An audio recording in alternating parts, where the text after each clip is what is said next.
Hello, hello, hello, fellow adventurers. Welcome into the Golden Feather Tavern. We're your host, Chibi and Vertec. We just kind of do stuff. We chat. We invite you in. And this recent tavern talk, we're kind of exploring where we're going to find a new home. So if you have any ideas, any suggestions, please bring them up. Chibi, how's your day been? I'm good. Thanks for asking. Yeah, Project Gorgon, yeah, I keep hearing that one pop up. And Dofus, that's a name that's been around for a little while. I'm glad you recognize it because I certainly don't. Yeah, it's been around for a good while. Gotcha. Early 2000s. So, I will get us started by saying today we are looking specifically for you guys to give us your thoughts on different games that you want us to try out. Now, this does not mean we are going to try all of the games that you tell us about, but it is a good starting point. I think, Vertec, do you want to tell them what the intention is with this list? Hello, Strudels, welcome in. Yeah. I mean, we've been talking about it for a little bit now, but yeah, what we're doing is we're creating one list worth of one list of qualifiers, like things we're looking for and absolutely not looking for in an MMO, and then another list of MMOs that people are suggesting and look interesting to us, and maybe a few that aren't looking exactly interesting, but would certainly qualify for at least putting on a rating scale, and Yes. then we'll narrow it down to the top. I don't know. Depends on I suppose how much time we feel we're going to need by the time we get through some of these. Top say 5 to 10. Go through them. Yeah. And if this is your first time at our tavern, because I know we're going into new categories and new areas, so you may not have seen our previous content.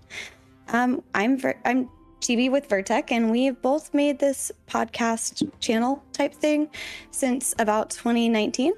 And we covered Ashes of Creation for a bit, but we specifically love talking about the MMORPG community and the different things within different games that we're interested in. And so we're spinning off of this new series of us going on an adventure, and this video specifically is going to be both in our Tavern Talk series and the first episode of our new Looking for a New Home series. So pretty excited for that, I think. But yeah, it should be interesting. Yeah. So, also another thing, because I know that we're probably starting to go, like, we're in just chatting for the first time. So I want to make sure that we approach this with people that don't know what's going on. I'm bringing in guests from our Discord that have been on our podcast before or have hung out in our live stage or our other voice chat areas for some time for us to kind of get a feeling for them. And if you are comfortable enough and you have done that, that's you. Come on into the stream queue and we'll pull you in. Otherwise, if you're feeling much more comfy on the other side of the screen with your keyboard and your snack and probably a blanket, I feel it. So feel free to give us your thoughts from the chat. But in the meantime, I'm going to go ahead and bring Oracle in. Hello, Oracle. Hello, how are you doing? Good, how are you? Doing great. Surviving. So I asked you guys while we were waiting for us to go live what you would like to see us play. And this has also been something that I put on our YouTube channel post. It's a little different than today's question from the Tavern Keepers, which is what game are you currently playing? But we kind of figured some people would have gone back to their guilty pleasure MMORPG. So we have a couple. I've seen you guys like Chaotic and Gavin. I see you guys put Quinfall. That's been something that's been suggested to us for a while. We have Project Gorgon, which was suggested to us a couple of times. Scars of Honor, Lord of the Rings Online, which I guess you were suggesting, Oracle. Yep. Dofus is, I think, how you say that. Vertec and I want to check out ESO. He wants me to check out Guild Wars 2. So there's a list to kind of get you started, and I'm writing these down as we go. so that we can have something to pull from. And later this month, we'll be diving, at least I will be diving into this with you. Vertec, unfortunately, has some Tavern Keeper duties to go take part of, so he may or may not be able to jump in at the end of the month, but we're going to try to at least get him in on Tuesday while we do our tier list. So Yeah, it's gonna be a fun time getting through that list, and I mean that fully. Honestly, it's gonna be some fun times. yeah, they're saying the playtest for Scars of Honor is due for quarter 1. ESO is good as well. Where did Thogli land? I heard World of Warcraft Classic? Question mark. Play Haranir. I have no idea how you say that. Is that an MMORPG? Because we're looking for MMORPGs specifically. And then Future Self, welcome in. Says Guild Wars 2 you'll have a lot of fun with. This is me giving Guild Wars 2 a second. It's a race in WoW. Okay. Well, WoW is on the list for us, as much as we love or hate to say it. But yes, that must have been the new race you sent me. Sorry, we've been a little bit busy. For those that don't know, we just completely redid our entire Discord. Shout out to Bean, one of our new artificers. Bean is worked really hard today just getting everything set up. So if you want to come check out our Discord, or if you haven't already, there's updated roles and things for you to check out, and we hope that you'll come swing on by and say hello. But yes, Are those Night Elf trolls? Yes. Okay. Basil sent this to me while I was in the middle of working today and went, TV, you should play this with me. Okay. Look like woodland Night Elf trolls. Night Elf trolls. So. I guess that would be the combination if your character is in Ashes and it actually had a child. I mean, fair, because yeah, like for those that don't know, because again, I'm expecting we're appealing to audiences that are probably not to do with Ashes. The orc, what is it called in Ashes Vertec?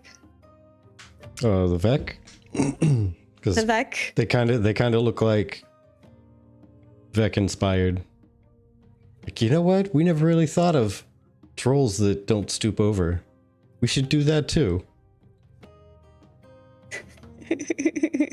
So they kind of look like a troll a little bit to those of us from WoW. Renkai, yeah. Well, there's Renkai too, but I'm asking Vertex specifically because that's his race that he was trying to play, and mine was the like woodland elf, if you will. So I mean, yeah, night elf is typically more of a woodland elf, I think.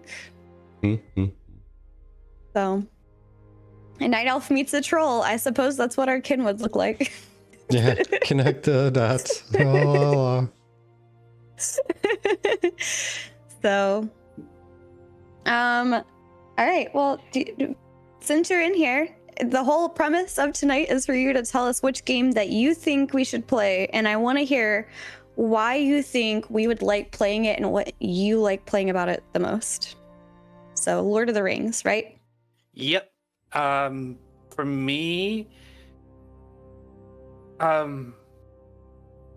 it's from a completed MMO, it's the best crafting system I've enjoyed in an MMO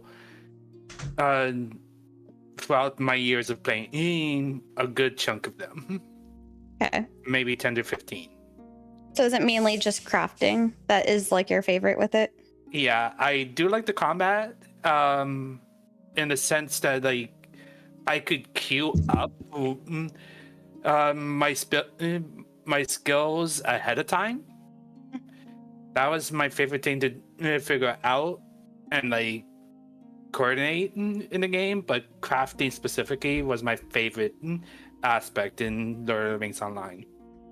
Gotcha. Okay.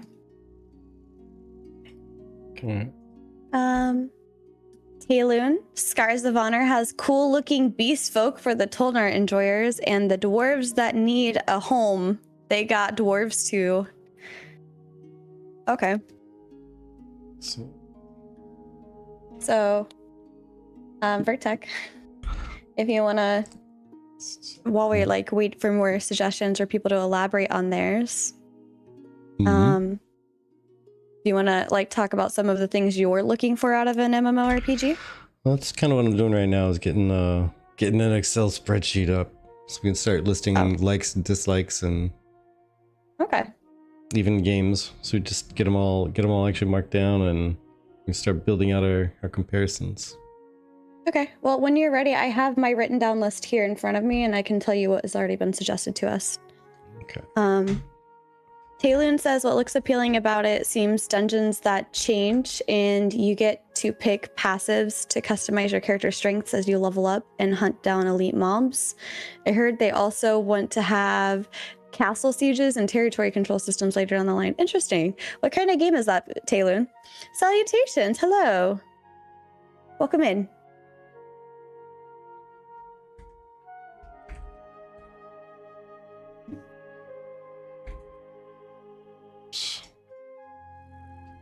It's an MMO. Okay. Guys. It's an MMO. Customization model seems to be focused on cosmetics. Okay. Now, my question is what's the difference between an MMO and an MMORPG? Like, I think a lot of us MMORPG players tend to go MMO for short, but I feel like there's been a bit of a nuance in the genre for a little bit. Also, it looks like according to scarsofhonor.com, it's free to play, and it's a community-driven MMORPG with epic PvP battles, deep lore, and no pay to win. Well, I guess technically, So an MMO that you're just calling an MMO could be a website that hosts multiple poker games. Okay. But MMORPGs, where you're actually playing, role-playing certain fantasies. Yeah, I've just seen some games refer to themselves as just an MMO, so I didn't know if there's like a nuanced difference between them.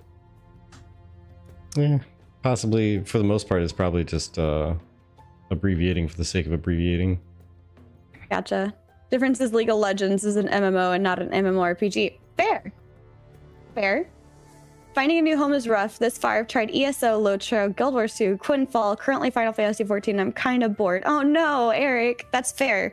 I'm gonna be honest. I've seen a lot of people in the community, in the general community, especially those that came from Ashes. They were like, if Ashes is like, I don't really see much interest in anything else. And I kind of heard that from before Ashes as well, as like a lot of people's interests were kind of waning. So I'm curious. I feel like this is not straight, but that's okay. I will not fuss about that. Let's see. The difference is, yeah, I read that. Scholars don't seem to refer to themselves as both MMO and MMORPG, like on their Steam page. Yeah, I'm just trying to figure out like what's their like. Obviously, it's an MMORPG, but like, what's their alignment, right? Like, one thing I can tell you right now, Vertec and I did not like Ashes being primarily a PvP MMORPG. So anything that's primarily PvP based, we're probably not going to enjoy. Unless it's like, sorry, I believe we said primarily open world PvP based, right, Vertec? When we were discussing it last time. Open world, yeah. So, I feel like this is not straight. My mom was going, wow, rude, Basil.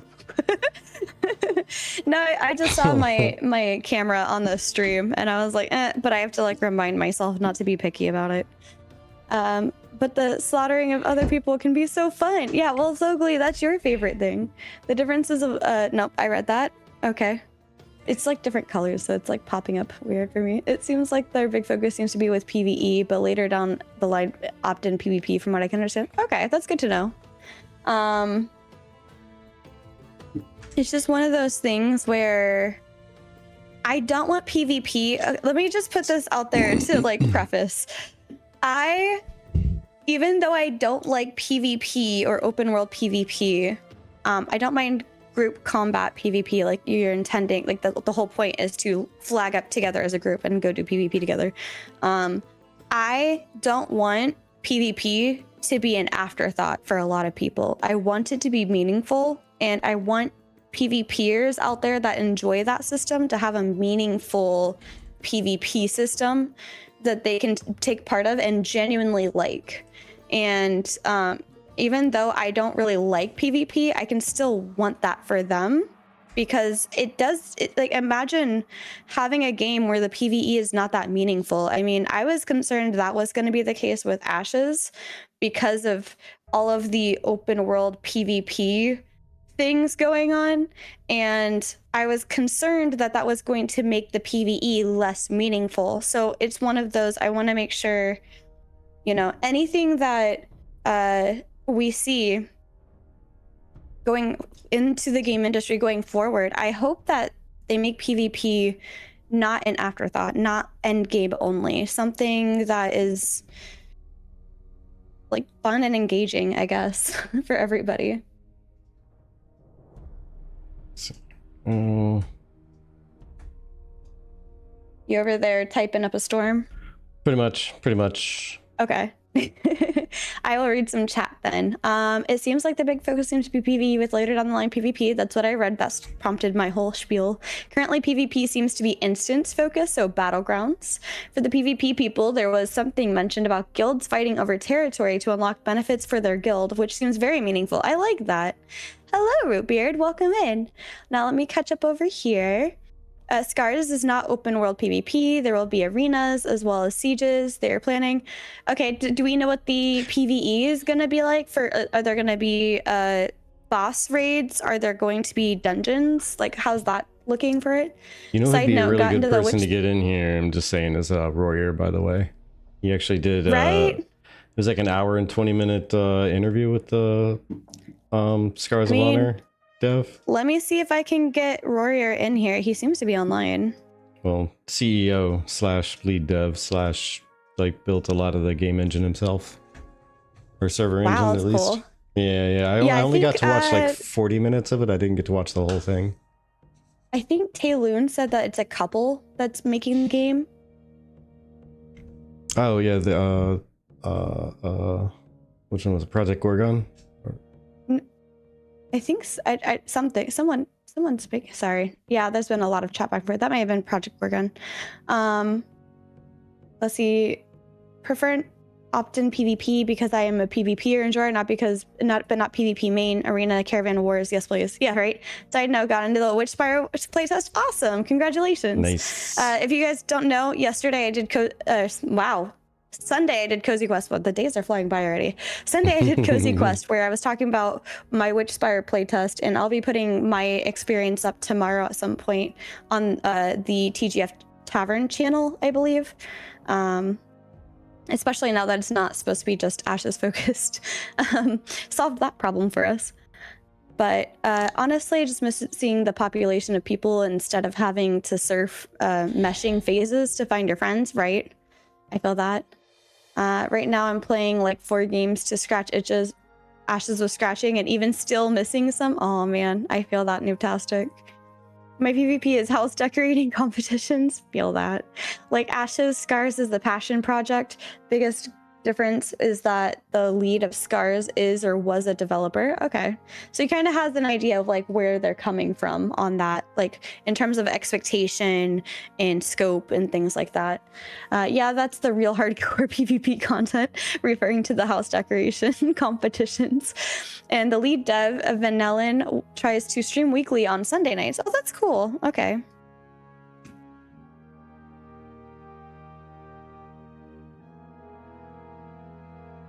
Here we go. Scars of Honor. There we go.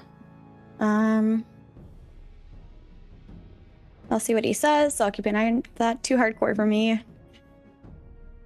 That's fair. Real hardcore PvP. WoW's success was being like the first polished MMO and PvE and PvP servers. Both crowds satisfied. I love PvP, but if it's your model, you are losing probably 80% of the MMO community, which is already niche itself. Yeah, that's fair.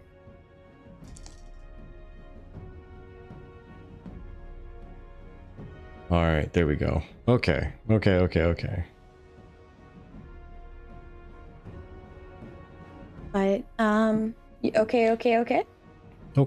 Okay.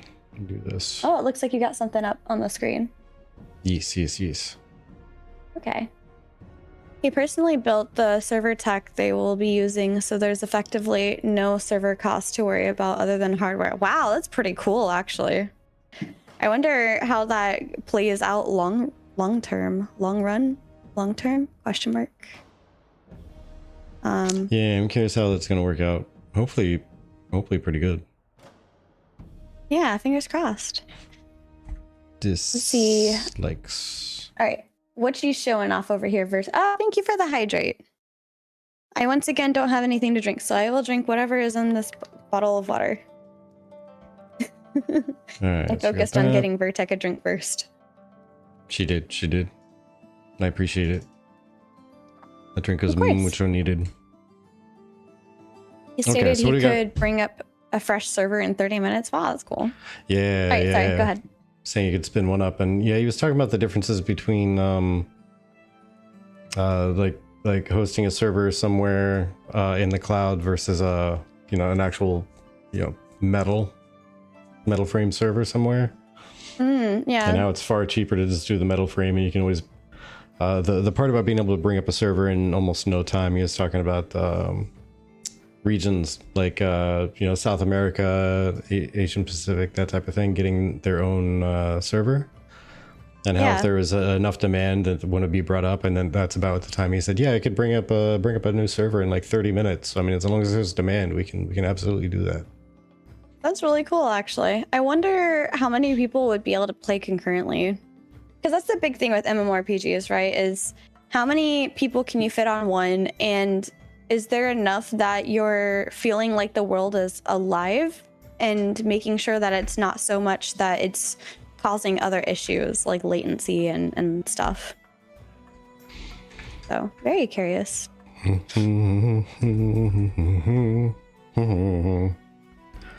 Lotro.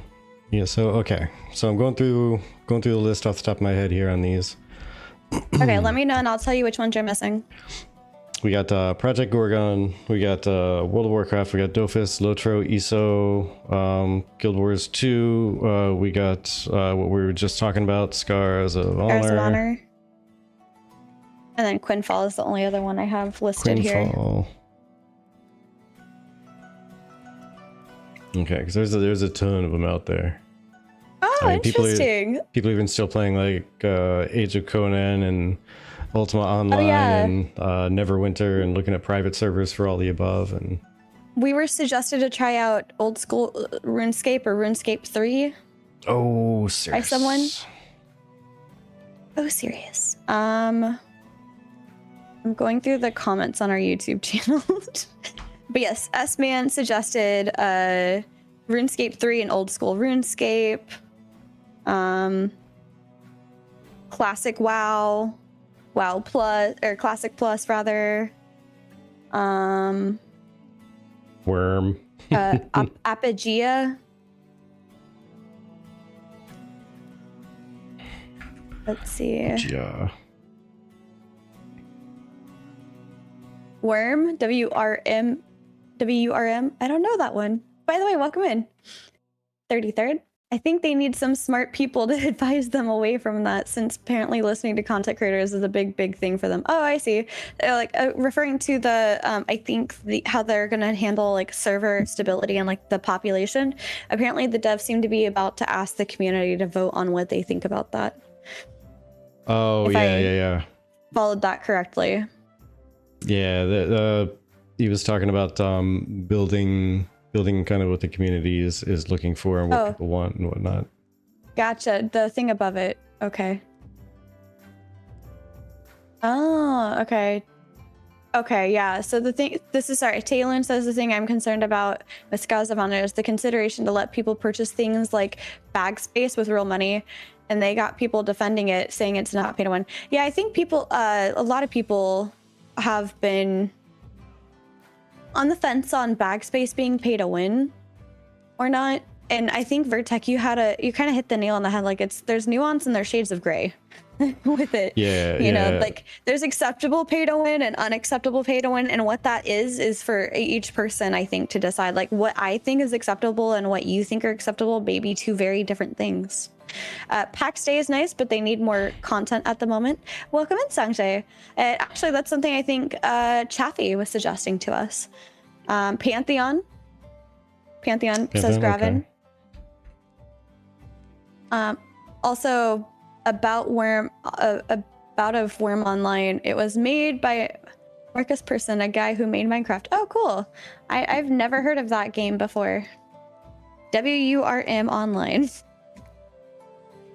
Yeah, I was just trying to look into it because I hadn't bumped into it before. Like I heard the name, but I haven't actually like opened it up and taken a look at any kind of imagery or anything on it. And we can put it on the list. Yeah. Take a peek. I will tell you, there are certain things that I am very specifically not going to be interested in, and that is not to be mean, but I'm a graphics snob. It's true. It's one of the big reasons she didn't like Guild Wars 2. Yeah, Vertec found out that about me. Yeah. I mean, I can be as well, so that's a thing. Yeah.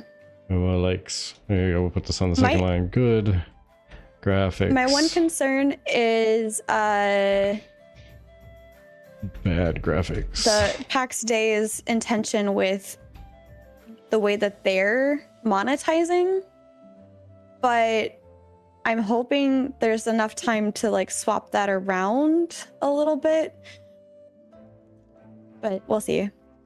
And I don't like the super cartoony styles. Yeah, Nutastic doesn't like super cartoony such styles. Didn't realize until a couple of years ago I gotta have solid graphics. Well, better be supporting the games with bad graphics then, so they can afford good graphics. Yeah, but there are certain games that just intention that's their thing is not to upgrade their style, and their style is not a match for mine. Like honestly, no matter how good quote unquote the graphics are in Minecraft, that style not my interest. Not knocking it. I am glad that there's a game that people like. It's just not my game. For me, I definitely want old school social systems, pacing, accomplishments, but I don't want old school graphics, effects, audio, and animations, etc. Yeah, right. I kind of feel that way too. Although I can't confirm to the old school, considering my first game I've ever played was World of Warcraft. I think that's about as old school as I get. So I missed a lot of like EQ and other things. So nah, that's okay. I just wanted to make a joke. Yeah, no, I appreciate that. I agree though. Like there are some people like I mean, World of Warcraft has updated its graphics tremendously. I mean, the last time I looked at WoW, it looks much prettier than it did when I first started playing. So, my first game was Pong. Okay, well, I wasn't meaning like my first entire game. I was talking about MMORPGs, unless there's a Pong out there called MMORPGs. But the topic tonight is intended to be MMORPGs specifically, so I guess I kind of left that to context. But I played Pong before on an Atari. That was fun. Did I win? No, but it was fun. Meridian 59, nice. My only Atari game was Pac-Man. Nice. I am really bad at Pac-Man. Also, I'm so bad at all the retro games, like the OGs. Yeah, there's a reason. Ocarina of Time was the first game I ever beat. Some cartoony, okay, not WoW level. Okay, that's fair. WoW art style is ultra cartoony neon. Can't do it. Just a massive style preference for me. That's fair. I like high fidelity graphics, I think WoW has a really gorgeous skybox. I think Vertec and I would just stare at the sky and take screenshots of our characters up in the sky together at night. But it's just one of those, like, you have your preferences, right? So OSRS does have a client called HDOS that makes the game look like it did in 2008, which is a little more palatable. RS3 is starting to do a graphic overhaul, including a character avatar rework. Interesting. When you play a game 59. for the Skybox, I don't play the game for the Skybox, Daylun. Why are you picking on me? I still play the first MMO I ever tried, Earth and Beyond. It came out in 2001. It definitely looks like it, but I still enjoy it. Hey, if you like it, you like it. Don't let anybody tell you otherwise, in my opinion. That's the hard part for me. World of Warcraft was my first love. It was not Vertex's first love. Am I wrong? No. No. So Project Ascension is off the table. I don't even know what game that is either. I kind of wish they would just update the graphics for Ultima Online. Is Ultima Online still out and playable? Like actually playable, not private server playable? Oh, it was just the other day that people were talking about it. Yeah, Ultima Online UO.com client download. It's still going. Gravin says, in his stream Sunday night, the Scars lead talked about the cosmetics cash shop, in particular swapping skins on weapons. Someone in chat said that it sounds predatory, and Venelin replied, it absolutely is predatory, but let's face it, I can't make money out of thin air. He further went on to say that convenience items in the shop must also be obtainable through gameplay. Yes. Yeah, honestly, you do, because I think Chaffee J, when I brought up the whole, like, I don't really like how PAX Day is monetizing, he actually, in my opinion, had a pretty decent counterpoint. Let me open this in the questions from the Tavern. Or maybe it was in the gaming room community chat. I forgot where this was. It may have been patrons. Let me look for it. It's somewhere in our Discord. We just recently moved so much, so I'm like a little bit lost, but I think it was in the patrons chat. Oh yeah, okay, hold on. Final Fantasy 14 was also suggested. Add that to the list because we have PAX Day, OSRS, Quinfall, ESO, Guild Wars, WoW. Yeah. See, it's silly the things we forget to add on there, because of course that was on the list. Right. Yeah, okay, so I said I love the idea of PAX Day until I didn't. He was like, yeah, I get that. Luckily, you can run a plot now without having to spend any money, which is good.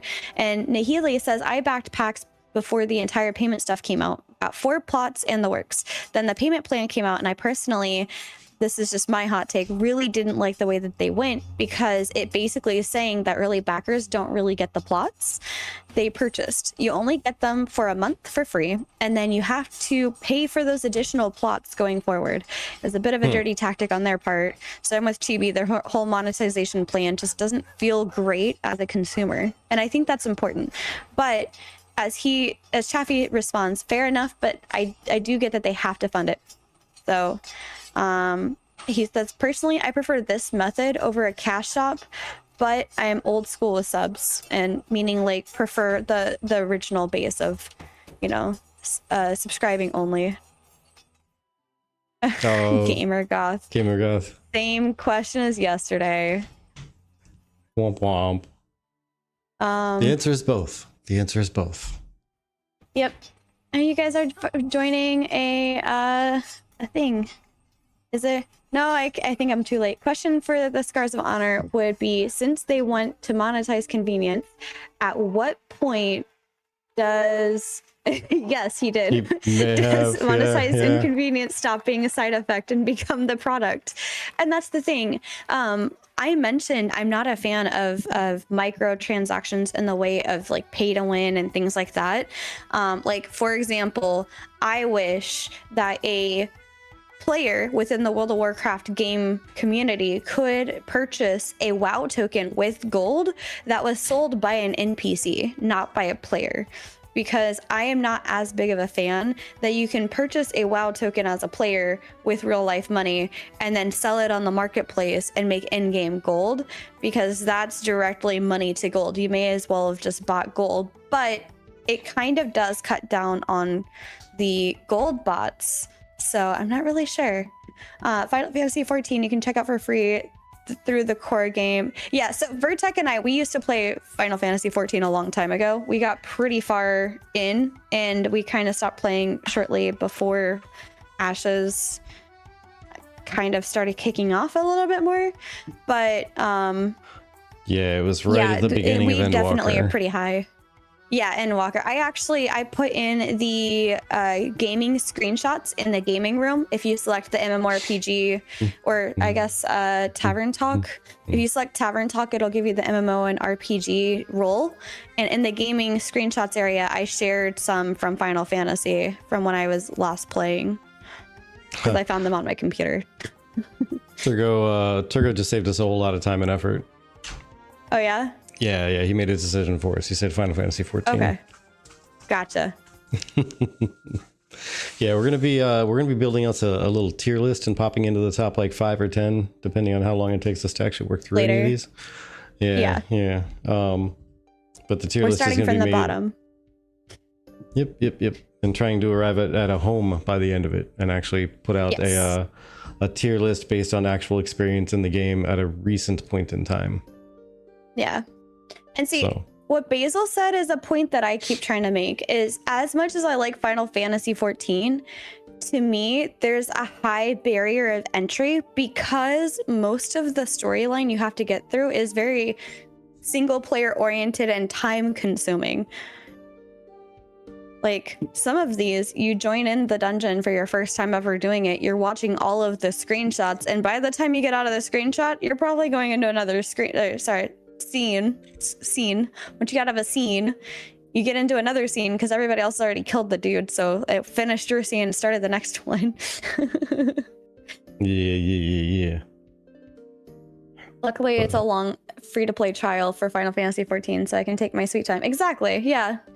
But I do think it's a pretty good game. I like it a lot. I think it's cute. However, I don't know if it's home, is the thing. Erwin, some are not skippable. Some are not skippable. Yeah, and also, I think it's only skippable after you watch it for the first time. Yeah, I think you have to watch it the first time, but then you can skip it afterwards. But some of them, like that one that we used to always get stuck in when we would random. I call it the laundry dungeon. Yeah, exactly. Because it's like a series of 5-minute long videos, and you just basically watch an entire movie because the time between the movies is shorter than the time where you're watching the movies. Yeah, basically. So may as well grab that laundry basket and get to folding. Games have cutscenes, right? They changed that, at least in the start. Okay, well that's good to know, because I mean, to be fair, I mean, I forgot the last time we logged in Vertec, but what was that called again? Yeah, Endwalker, at the beginning of Endwalker. We got into there, we got up to max level, but we didn't stay for the like mini expansions, like the mini content releases before the next expansion came out. But we did play Gravon, we did play after the time where they cut out a lot of that and let you skip a bunch, but there were still some things that made you sit in it forever. I forget what it was called, but it was one where we had to go through and like fight your way through the outside of a castle or like a fortress and set bombs and take out a bunch of people and go set bombs here, and then you broke in and then you had to climb the tower and then you fight at the top and like everything nukes at the top of it. You beat the bad guy, and the bad guy has a bigger bad guy that appears and says, "You're useless," ha ha ha ha ha, and disappears. And for reference, Endwalker came out December 7th, 2021. Mm-hmm. That was the last time we played. It's been a little while. It's been 4 years. And hey there, Gutscore. Welcome on in. We're almost 5. Yeah, welcome on in. We doing all right. How are you, Gutscore? Yeah, Laos housing is hard to get in. Yeah, Laos, or also housing is hard to get. Yeah, I thought that was a new place. I was like, what is that? I just took a cursory glance at Worm, having never heard of it. That looks like it might be it for me. Nice. My last character play. See, that's the other thing, guys. I don't want you guys to not suggest games to us because it may not be ours, which is why we didn't lead with what games we don't like. Because we're not the only ones looking for a new home. Likely you guys are tuning in because either you're looking for a new home or you're trying to convince us to move to your home. So I think it's really important that we share this because, again, like if Robert ended up actually finding his new home MMORPG because of the suggestions you guys are giving, and I'll try and go through, or if Vertec can, if you can help me, I would like to go through at the end of getting like the countdown clip trimmed down and everything. I'd like to list all of the games that you guys suggested and maybe URLs to those in a comment, and that way you guys can just go check those out, even if you're a replay crew. So good. Okay. Need a new MMO though. Still can't believe that what happened. Yeah, exactly. My last character played was 2015. Nice. So it looks like, by the way, Apogea might be an instant no from you. I already knew that. Yeah, I think it's isometric. Unless you already bumped into that part. Yeah, Lloyd is the one that suggested it, and he had sent me videos of him playing it. And I was like, cool, not really my style, but cool. Played a little bit of it. I don't really enjoy isometric that much. I don't mind, again, I think it's more of like a perspective thing. I don't mind in Sims. In Sims, it makes sense. I am the god. I am controlling all of the Sims. When I am playing a first person, like a character as myself, that doesn't make sense for me. All right. What? So here's one that I think you might like, if nothing else, for maybe Cozy Quest. It's called Spirit Vale. Okay. Spirit Vale. I'll look into it in a second. Class-based action MMO inspired by classic RPGs, but it's like Animal Crossing graphics. Oh, interesting. It does look cute. You know what I played when I was younger, like when I was not an adult and I was playing MMORPGs and I couldn't play WoW for a little bit. I played a game called oh man, hold on. I think it was Fantasy on I don't think it was Fantasy Online. I forgot what it was called, but it had a cute little like sound and everything. I'll look it up. I'll put it in the comments if I can figure it out, but this kind of gives me vibes of that a little bit. Mm-hmm. They had like a little player market thingy. Maybe if nothing else, if this does not make the main tier list for us, because I don't think it's Vertex cup of tea, we will try at least looking at this because it is also an indie MMORPG. So we will try looking at this for, if nothing else, Cozy Quest. I'm the one that put you onto Quinfall, Erwin. Interesting. Man. Lies and slander. What? Lies and slander. Is it called the Quinfall? Is that why everybody is suddenly saying like the Quinfall specifically instead of just Quinfall? Yeah, it's apparently the Quinfall. As the Quinfell? Somebody was saying that it was, I forgot what words they used. It was something ashes, like a Norwegian ashes, or like a different, like not like specifically Norwegian, but like a different area of the world version of ashes. I just can't remember what word it was used to describe that. I think Rift is still around, actually. Nice. I read that. Oof, Worm has a painfully low player count. Okay, I mean, for some... Oh, okay, that was you. That was still you. Yeah. Yeah, that's the other part, right? Black Desert Online. I can't go back to that one. So Black Desert Online is one of those instant no's for me. But somebody else might like it. I think the graphics are gorgeous in Black Desert Online. But for Vertec and I, I think I was trying to do something with my weapon, and it completely demolished it. So I'm a believer that RNG needs to exist in a game, especially a giant MMORPG, but there's a point when every system has RNG to it to a ridiculous degree that it's no longer about like what kind of skill you have outside of how you use your gear. Yeah. But everything has so much RNG and you destroy everything by the time you're done and have to go out and refarm something and then try to do it again. Black Desert Online 0 out of 10, too much sand. Oh, that's right. Dune also. Dune, yeah, Dune was a suggestion. Thank you for reminding us about sand. There's also Albion Online, but it's a big PvP one. Yeah, and I think that's going to be one that Vertec and I are not super into. But hey, if you guys like the idea of a big PvP MMORPG, try Albion Online. Yeah, I like unfettered open world PvP is definitely on our, and I'm gonna put it there just so I can say this absolutely. Unfettered open world PvP. Nope. Arc Ascended, more survival, but for all its faults, it's a decent game. Arc Ascended. I'm gonna be honest.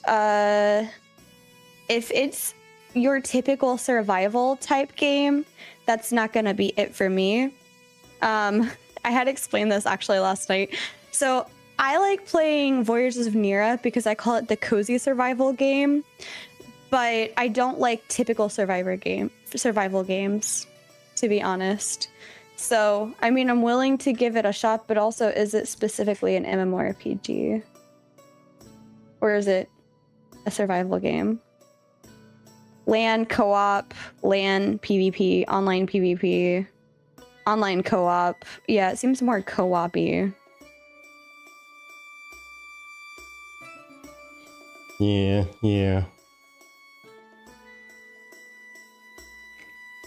Rose Online? I don't know. Rose Online, holy cow.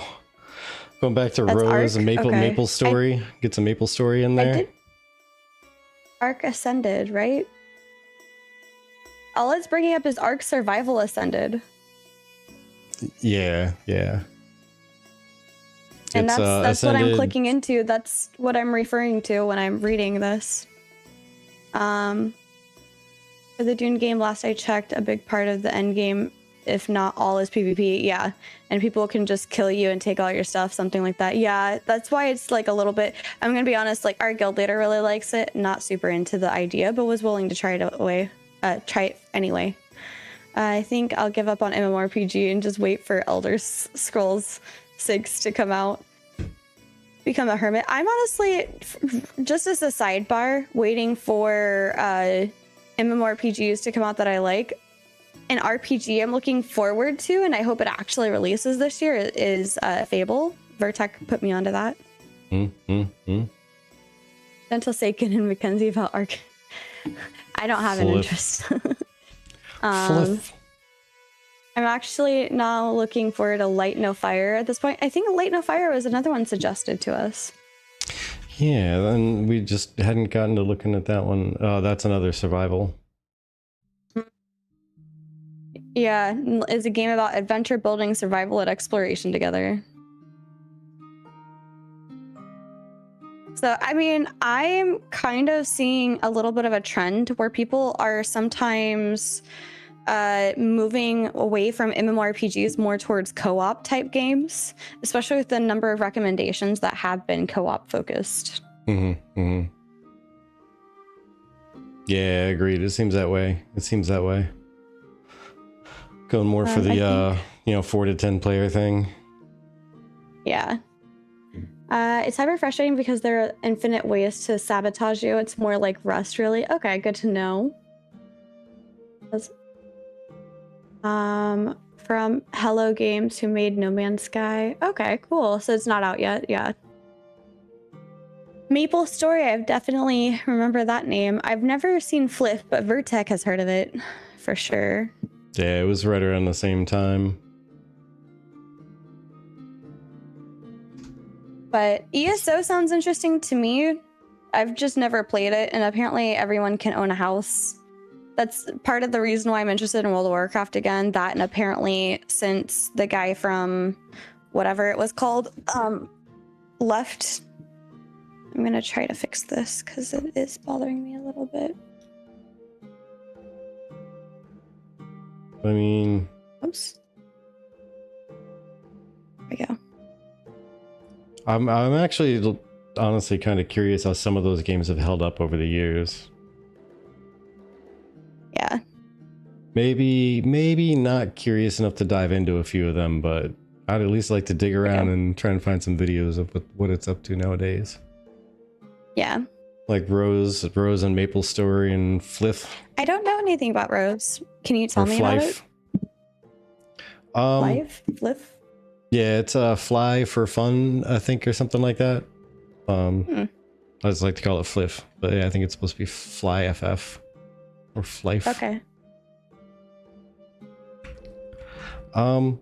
You know, I don't remember anything about the story of Rose or Maple Story. I just remember going in and just beating stuff up, just getting together with a group of people and just going around and fighting stuff.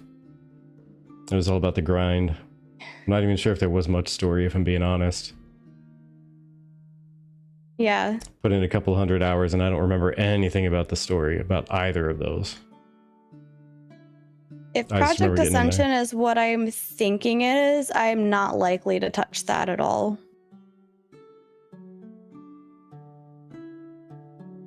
But I'm not sure if it is, but yeah, I don't know.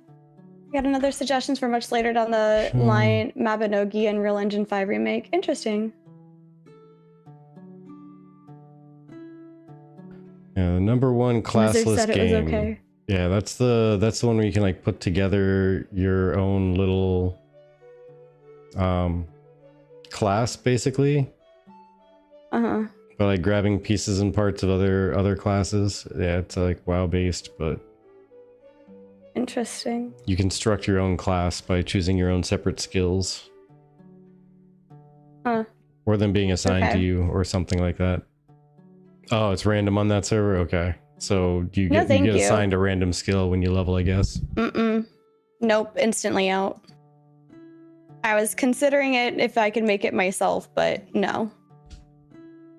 I also I like having a class identity, and it being like you could just be whatever you want is like but like in D&D I can't just be whatever I want technically. Like yeah, I can take a couple of levels here and a couple of levels there, but I'm never actually anything like amazingly good at D&D as a character. I have a little bit of everything going on. So I much prefer being able to have like up to 2 classes that I can do, but didn't put that one in there. I don't want it to be random. I don't that's not re-roll sounds like it's gonna be random. That does not sound interesting to me. Maple Story Classic server. Okay. You know, now I gotta search. I gotta see if Priston Tale is still alive. Because that's one me and my dad used to play together. I've heard of Mabinogi, but I don't know much about it at all. But it's definitely that anime-ish one.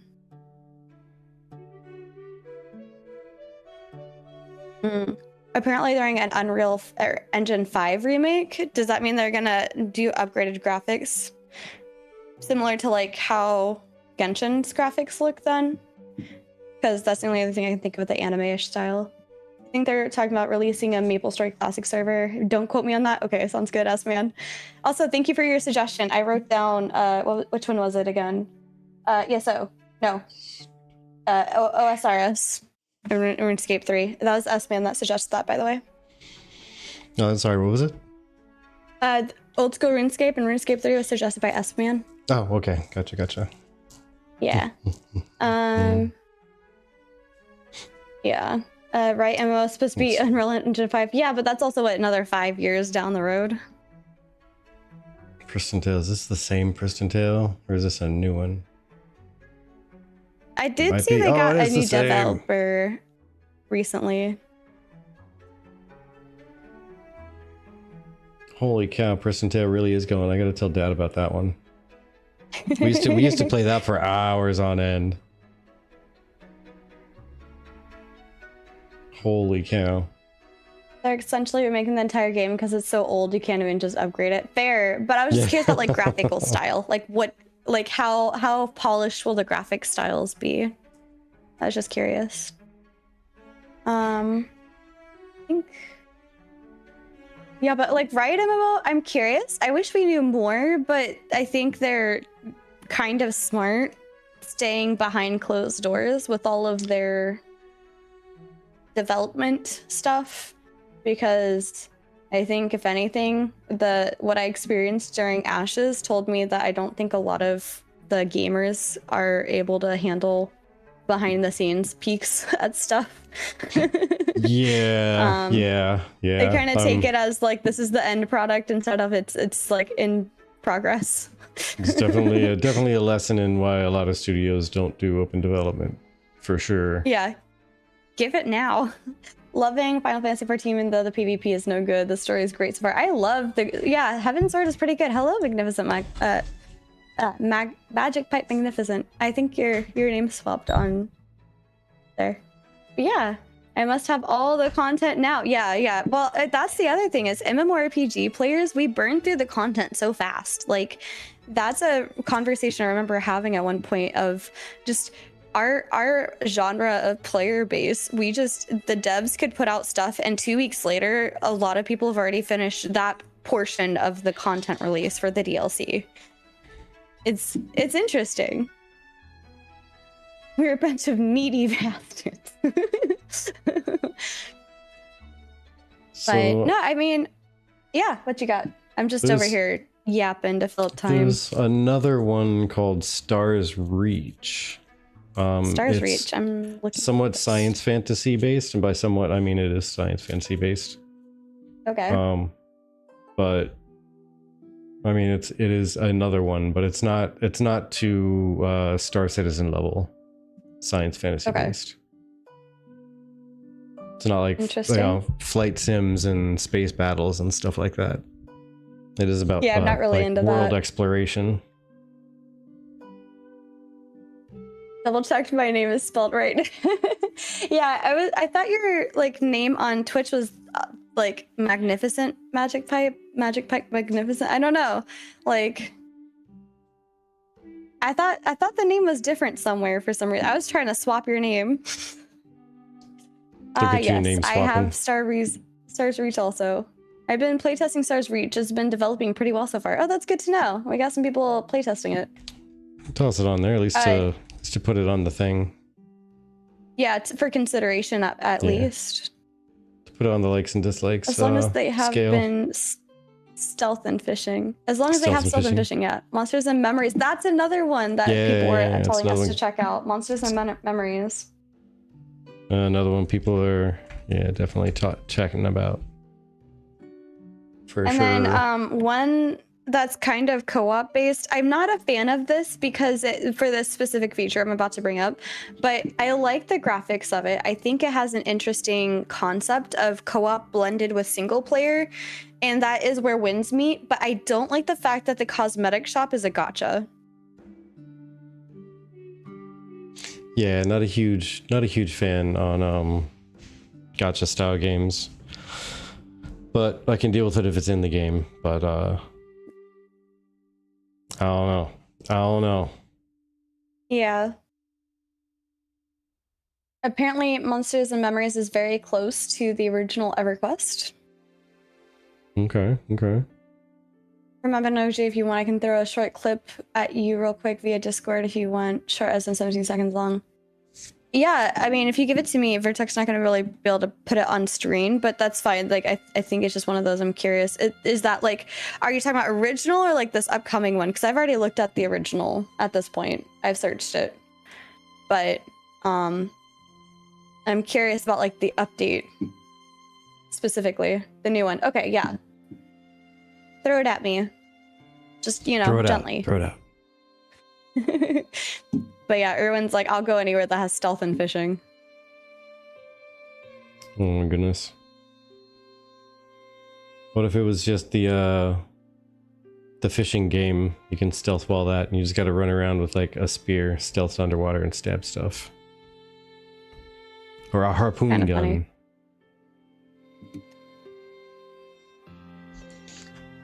Interesting. That's not the direction I thought they were taking at all. Oh, that's loud. Alright, I will wait for this to load because it apparently takes them like 5 years for Discord to load like a video at this point. Sorry. So let me give it a little bit of time. Listen, I can't supply vertex cooking with a spear. I don't know what that is. Keyboard. No idea. Oh. You know what that is, Number vertex? 5? No. Okay. I think that looks pretty for an anime saga. I can't really tell too much because it's not. I mean, it kind of looks like a still image. Oh, there we go. Now it's actually doing stuff. Remember how I mentioned Discord's taking 10 years to load? I'll look at it later. They make us have facial recognition on. Yeah, no, but they were talking about, I think, soon adding it. Didn't either until I just Googled it. Oh, okay. Heard about Light No Fire in here as well. Happy I've learned about this game. There you go. Yeah. What about Chrono Odyssey? Yes. Hello, Goose. Welcome in, by the way. So I haven't brought up Chrono Odyssey or Arcade Chronicles yet because those are not out yet. Ideally, we'll want to only bring up things for this list that are currently out that we can actually make an actionable game plan with.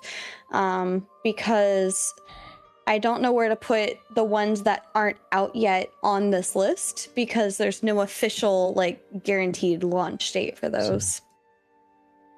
Chrono Odyssey. What was the other one? I don't know why I stopped like writing halfway Arcade through. Chronicles? That was it. Yeah.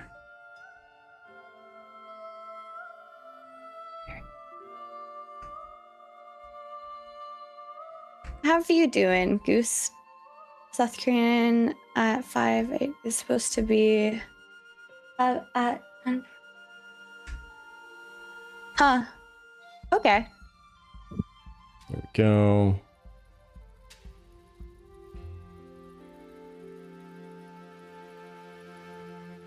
Yeah, so there's those. Yeah, Tay, this looks interesting. I kind of expected the world around them to also be a lot more anime-ish, but it's probably not done yet. They're probably just showing off the character at least. I think that's mainly just shaders anyway. Yeah, Arcade 2 and Chronos are two that I have high hopes for someday. Yeah, and I mean, even if Vertec and I end up finding our place and we end up having our like home thing, I think the biggest thing that we learned while doing content for Ashes is still going out. No, Palia, no offense, man, Palia is not on the list. Okay, for those that are curious or don't know, I like Palia. It's not the same as an MMORPG. It is the most cozy MMORPG you could ever find in your life. If you like MMORPGs, but you want them like way, like turn the cozy up to like a 10, there you go. Go play Palia. I think Palia is really cute, but I found myself bored really fast. There's this Torrebia, the Island Odyssey. Not out I've yet, never heard but of that. It looks like taking like an old Legend of Zelda game and turning it into an MMO. Ah, interesting.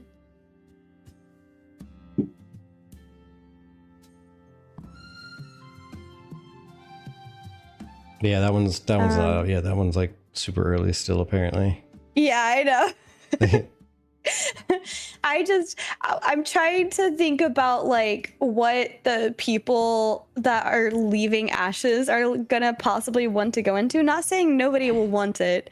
I'm just saying Crimson Desert next month. I've never heard of that one. But yeah, that does kind of look.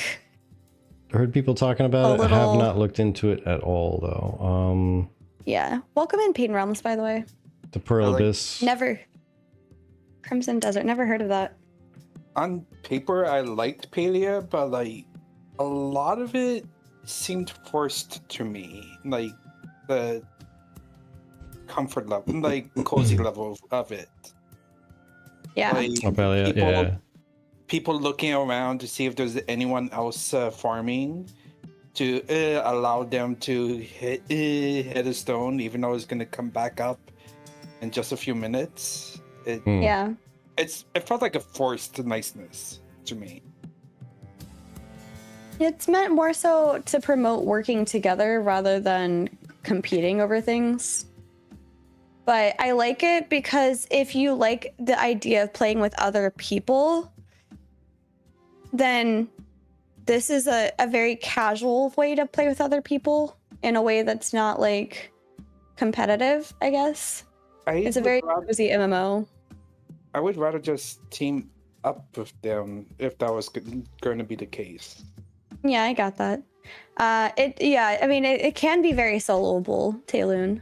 Black Desert RPG. I think I'll put that down on the list, or for tech if you're interested in Black Desert stuff, for like RPGs specifically, but not for the MMORPG list that we're trying to build currently. But thank you for the suggestion.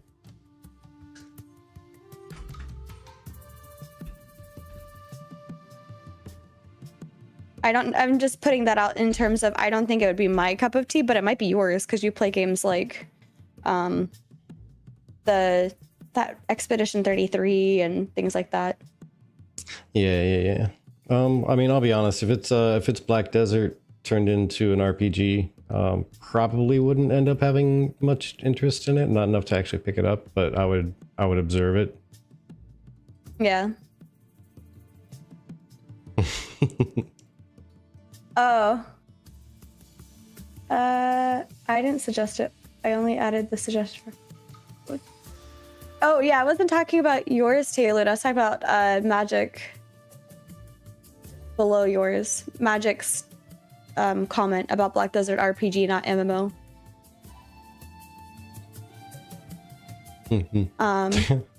But she can play outside until Riot's MMO comes out. No. No, I was referring. I was responding. I wish I could like put things up on screen so you guys can see what I'm responding to. We're working on that.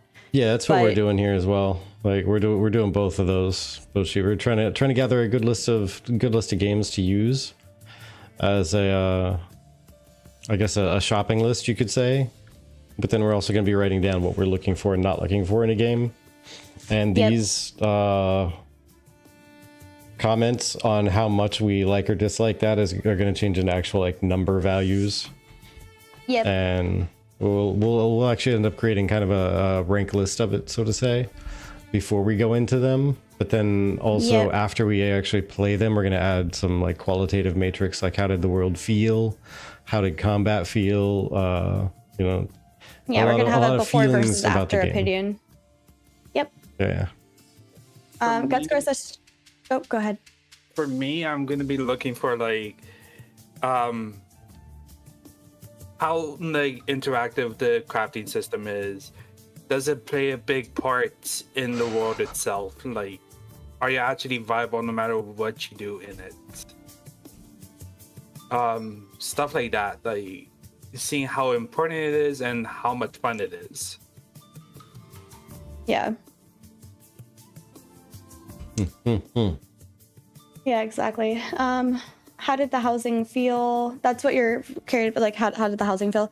All right. Oh yeah, I mean, that's a good question. Like, what are things that you guys are curious about? I'm gonna add a new list here, unless Vertec, you're already on there with the list stuffs. But how did the housing feel is a good, like, was there housing? If so, how did the housing feel?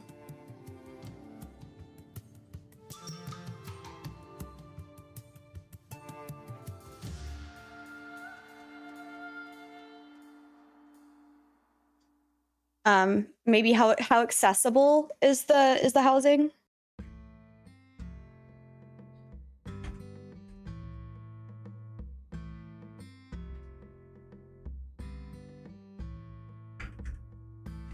I'm just using it for processing stations though. Housing isn't bad, the Quinfall. Yeah. by the way, I was gonna respond to Gutscore. We've already checked out Embers Adrift. We had Aloha on previously. We were a part of the Embers Adrift community thing they had a few years back. It looks cute. If that's your type of gameplay, I think you should go check it out. And I know Aloha was working really hard with the other devs over there. I think she was a community manager. I don't know if she still is. I haven't checked in on that. It's been a couple of years. Things could have changed. But she seemed to really enjoy it over there. I don't want much no pay to win and a decent IP with lots and lots to do. Like the 100 level tower in Art Sword Online. Sword Art Online? Yeah. The MMO shopping list. Is there room to say Project Gorgon? It's already on the list, Haloon. Yeah. And the Scars of Honor is already on the list. You guys, you already gave that to us. I already wrote it down. I think you already have it on your sheet. Give me the tower. Quinfall you can have in town housing as well as Valheim style building on a plot of land in the world. That's cool. There's always Dream World. What's Dream World? It's almost like, I mean, I can't even really describe what I'm reading and looking through with this one. So here you go. I'll plop the link in chat there, and then just kind of like scroll down through that main page. It looks interesting, but I'm not sure it would become a staple mainstay. You're asking if there being a demo is not like no, that's not going to be a problem for us necessarily. Vertec and I were already planning on paying at least 1 to 2 months, which is like $15.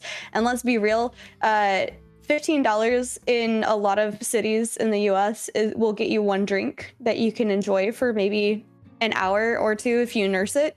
You can get a Big Mac and the gas to get there to pick it up. Yeah. So, yeah. Yeah, Dream World. So it's the Infinite Sandbox MMO. 4 builders by builders. Everybody's on one server, build incredible structures with powerful tools. Adventure through biomes, collect rare resources, craft the best gear, take down epic world bosses. And also text to 3D object creation. Bring any idea to life just by typing it into our Dream Forge. That's the part that's gonna make things interesting, I think.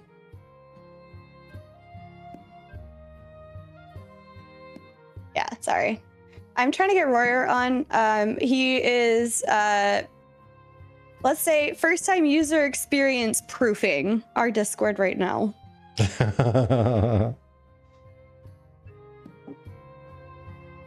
Royer.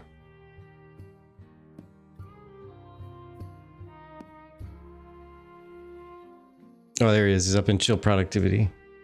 Yeah, I know. I'm trying to get him to join the right thing first.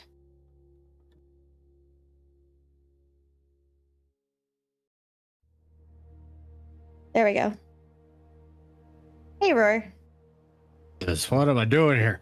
Hello, sir. Yeah, well, we Hello. just redid the server, so Yeah, we just I redid don't everything. think we set up the it was literally today. Like we just redid it today. I didn't go to I didn't click the welcome rules button thingy. That's probably why I couldn't see what you guys were talking Oh about. my Correct. goodness, you didn't even agree to the Yes. rules yet? Oh, How do we know No. you're going I to like be a to break 'em. law-abiding Not. citizen? I'm a rule breaker. Oh, we know. What's up, we guys? know. Hello. Yeah. So I heard that you got to interview the Scars of Honor dev. Sure did. What can you tell us about Scars of Honor? Are you looking into Scars of Honor for your next MMORPG home? If not, where are you going? I've never really had an MMORPG home. I play all of them. I enjoy Okay. all of them. I typically jump around. I play them, unfortunately, the way that the world has gone today, I play them very seasonally. As they are, they release new content, and because I'm a degenerate, I just go in there and smash out all the content, and then I move on until the next one comes around. So that's kind of where I'm at. Like, I still play World of Warcraft every day actively. I have a whole raiding guild over there. I'm raid leader for our guild, so we're constantly, doing stuff over there. We're playing TBC Classic right now. I play a lot of Pantheon: Rise of the Fallen. I've been delving into Apogea recently, which is an amazing game. If you guys haven't checked it out yet, So raid leader for over what in it WoW. is, little isometric 8-bit thing. It's super good. What was that? Say raid leader over in WoW. Yeah. So did they sign up purposely to be doomed, or was that a surprise for them? I am main tank and raid leader, so sign up at your own risk. No, we do pretty well. We've got the same group of people that we all understand that it's a seasonal game. Everybody from my guild, they all show up every season, raid tier after raid tier. We go and smash it out, and then we say goodbye and move on to the next one. So it works out pretty good, but I've had my eye on Scars of Honor for a long time now. There's actually a couple of MMOs like Monsters and Memories and Eternal Tombs are a couple others that I've been watching. But, I've been so busy with Ashes of Creation, with all my guides and stuff, that I really didn't have time to be messing around with other things. But obviously that's behind us now. So yeah, I've been following Scars of Honor for quite a while. It is a very heavily World of Warcraft inspired MMO. The guy, Venelin, the CEO, they're based out of Bulgaria. He understands that, he's going to be compared as like the WoW killer. And he's really not trying to be the WoW killer. He's got this funny philosophy where he says, like, I'm not trying to reinvent WoW. If I was just going to make WoW, why wouldn't you guys just go play WoW? I need to do something different. So they want to be inspired by, but, innovate and iterate upon certain systems and skills and stuff like that. So they are doing some similar things. It's tab target combat with some action combat elements and skill shots, ground targetable templates and AoEs, things like that.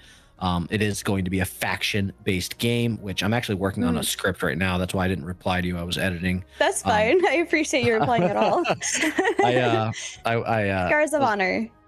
Yeah, Scars of Honor. Yeah, correct. And I was talking about the faction-based thing right now because, obviously in 2026, I don't really feel like a faction is going to be a good thing. Even World of Warcraft has begun to delve away from factions, opening up the restrictions. You can now group with people of the other faction. You can talk to them. You can that's cool. be in the same guild together. So even WoW they can actually understand you now. Oh yeah. As long as you guys are. And we're going burr. Yeah. Exactly. In retail only, Horde and Alliance can just be friends now. That's cool. Which, in like classic TBC, we already saw. Sorry, my cat's being an asshole. We already saw the we saw the faction stuff start to fall apart, right? Servers would become heavily biased towards Horde or Alliance. They just wouldn't deal with it. So like this server is 99% Horde, that server is 99% Alliance. They did away with it. And the thing is faction-based games, you're essentially like, you can't and I talked to the CEO about this and confirmed my suspicions, like can't talk to each other, can't group with each other, can't sell to each other, can't be in the same guild with each other. When you do that in a game, you're essentially cutting your player base in half. And that becomes a problem for small indie games who don't have a large player base. Well, the Warcraft got away with that because they had millions upon millions of players, right? So when you split that player base in half, it didn't feel as bad. But this one they are. So obviously I put some thoughts and stuff about that feedback in my video. But yeah, so it's faction-based game. I mean, what do you guys want to know, really? Well, I was able to watch the first like 35 minutes. I wasn't able to finish the rest. The bald guy was kind of creeping me out, but no, I just ran out of time. I had to tap out real quick. But so I didn't catch the rest of it. But out of that entire thing, what were, say, some of the top answers or just random bits of info that he gave? Like what would you say were some of the things that stick in your mind?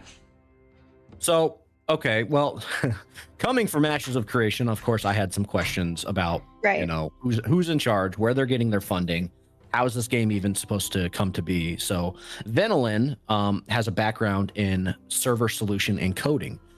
So he's actually quite skilled with, developing a game, which is new. Steven liked to talk like a game developer, but guy's not a game developer, so he said a lot of Right. things that made sense to him, made sense to us. But then I always thought it was funny when he was on his interviews or his live streams with like Jeffrey Bard, and he would say some ridiculous game coding stuff, and you would see Jeffrey Bard with his face like, oh God, don't say that, because he knew, right? So it's fun. It was fun talking to an actual game developer. So he actually started developing Scars of Honor as a side gig, as a project, as a hobby back in 2017 on his own, which is really, really cool. And he was pretty high up at this software company that he worked for, who they developed code for software solutions. And he started talking about this project at work, and he got a couple of volunteers, a couple of his buddies from work were like, hey, we'll work on this game for you. That sounds cool. So they started working on it. There was about 5 of them. Well, word got to his boss, who is some business owner, rich guy, and that guy was like, look, you seem to, you've got a good game here. You seem to have people that are into it. Why don't we actually make a studio and develop this thing? And he was like, no, it's just a hobby or whatever. So, but he's like, no, I'm serious. Let's, I'll fund it and we'll make it into a game. And he's like, what if I put, 50 other developers behind you? And he's like, okay, well, this just got real. So Yeah. that's when the studio actually started in 2020 as a full-fledged studio. They are called Beast Burst Entertainment, and that's kind of where it started. So I had asked about funding, and he said, they have had some small investors, like 1 or 2 million here or there, but mainly he is now business partners as a CEO of the studio with his old boss, the guy he's worked with for like 15 years. So they know each other, which is really cool, and they're basically funding it. They pushed to go to Kickstarter, which Vinilin was actually against. He didn't want to go to Kickstarter because he is a gamer as well. He's a big time WoW player. He plays WoW a lot, and it's really cool. He streams once a week every Saturday, and he plays WoW and talks about his game, which is really, really cool. That's awesome. So if you guys want to follow him, I'll find his link. You can just go hang out with him. He's really, really down to earth guy. But he's like, I don't want to go to Kickstarter. We all know how bad Kickstarter MMOs, the reputations. Well, they went to Kickstarter. They were only asking for 200,000, and they actually failed the Kickstarter. Right. Which is funny. He makes jokes about it. He's like, it's great that we were not a successful Kickstarter MMO because now we can actually make the game. Like now we could be successful. Because it's funny, this stigma behind every MMO that goes to Kickstarter and makes all their money ends up being a scam or a fail or whatever. Yeah, I think that's right about the time I tapped out and had to run away, because I do remember him saying, using the words MMO and Kickstarter in the same sentence is just bad. Yeah. It's funny that they actually failed, and I had talked to him about funding and stuff like that, and because we all know that $200,000 isn't enough to make an MMO. So, but what it is it's an opportunity to show investors that there's interest in the product. Yep. So he actually failed. So I said, okay, well, now that you've failed your Kickstarter, which potentially means losing interest from investors, how did you guys proceed? How do you go forward from here? And he's like, it actually turned out pretty good. We actually did get some private investors anyways. And then we're still making money. My boss is still funding the project. So, and I basically said, so we're good. As of right now, we're okay. And he goes, yes, we're perfectly fine. They did do some $50 pre-order packs, which allowed everybody to basically get in access right away and beta test the game that they had. The game will be free to play on launch. No pay to win, no pay for convenience, 100% free to play with a cosmetic shop only. And he believes that that is going to be enough. And one of the reasons that he believes that is going to be enough to fund his game is because because he's a server technician himself, he created their server technology on his own. They coded their own servers, which means they don't have to go to like AWS and rent servers like how Ashes was doing it, right? They have handcrafted, hand-built their servers from the ground up, because when you rent servers from any of these rental companies or AWS, for instance, you have to pay per user who accesses your server. So when you have a couple thousand players or even more, you're paying 30 cents on the dollar for every single one of those people who are accessing your server. And with a free to play game, that's unsustainable. You're bleeding Right. more than you're making. So now that they basically created their server technology themselves, they don't have to do that. They don't have to pay That's very that upfront cost for users. So then we started talking about, you know, because everybody has a bad taste in their mouth of Ashes of Creation right now because of botters and hackers and dupers and all the bullshit. So naturally I asked about what their plan is for all of that. And he goes, the great thing about it is like, well, you're never going to stop hackers. You're never going to stop cheaters. But the good thing about it is because our servers were handcrafted by us, we control 100% of the code on our server side. We get to decide what packets come and go from user signals. So when a foreign packet enters our server, we'll know immediately that someone's trying to enter foreign code into our servers. So they can build a security solution from the ground up, which is really, really cool. How that works in real life, I don't know, but it sounds neat. That sounds neat. Yeah. Did they mention anything about like concurrent players and or like the way that they're going to handle that many players in a zone? For example, Ashes of Creation was trying to go for dynamic gridding. World of Warcraft has sharding. Yeah, that's what I asked him. I asked what the server solution was. Were we going to do instancing? Were we going to do sharding? Or are we going to do mega servers? Are we going to do one single static server? And he alluded to mega servers. That they're aiming for. Their goal is to have 10,000 concurrent users per server before a new server has to fire up.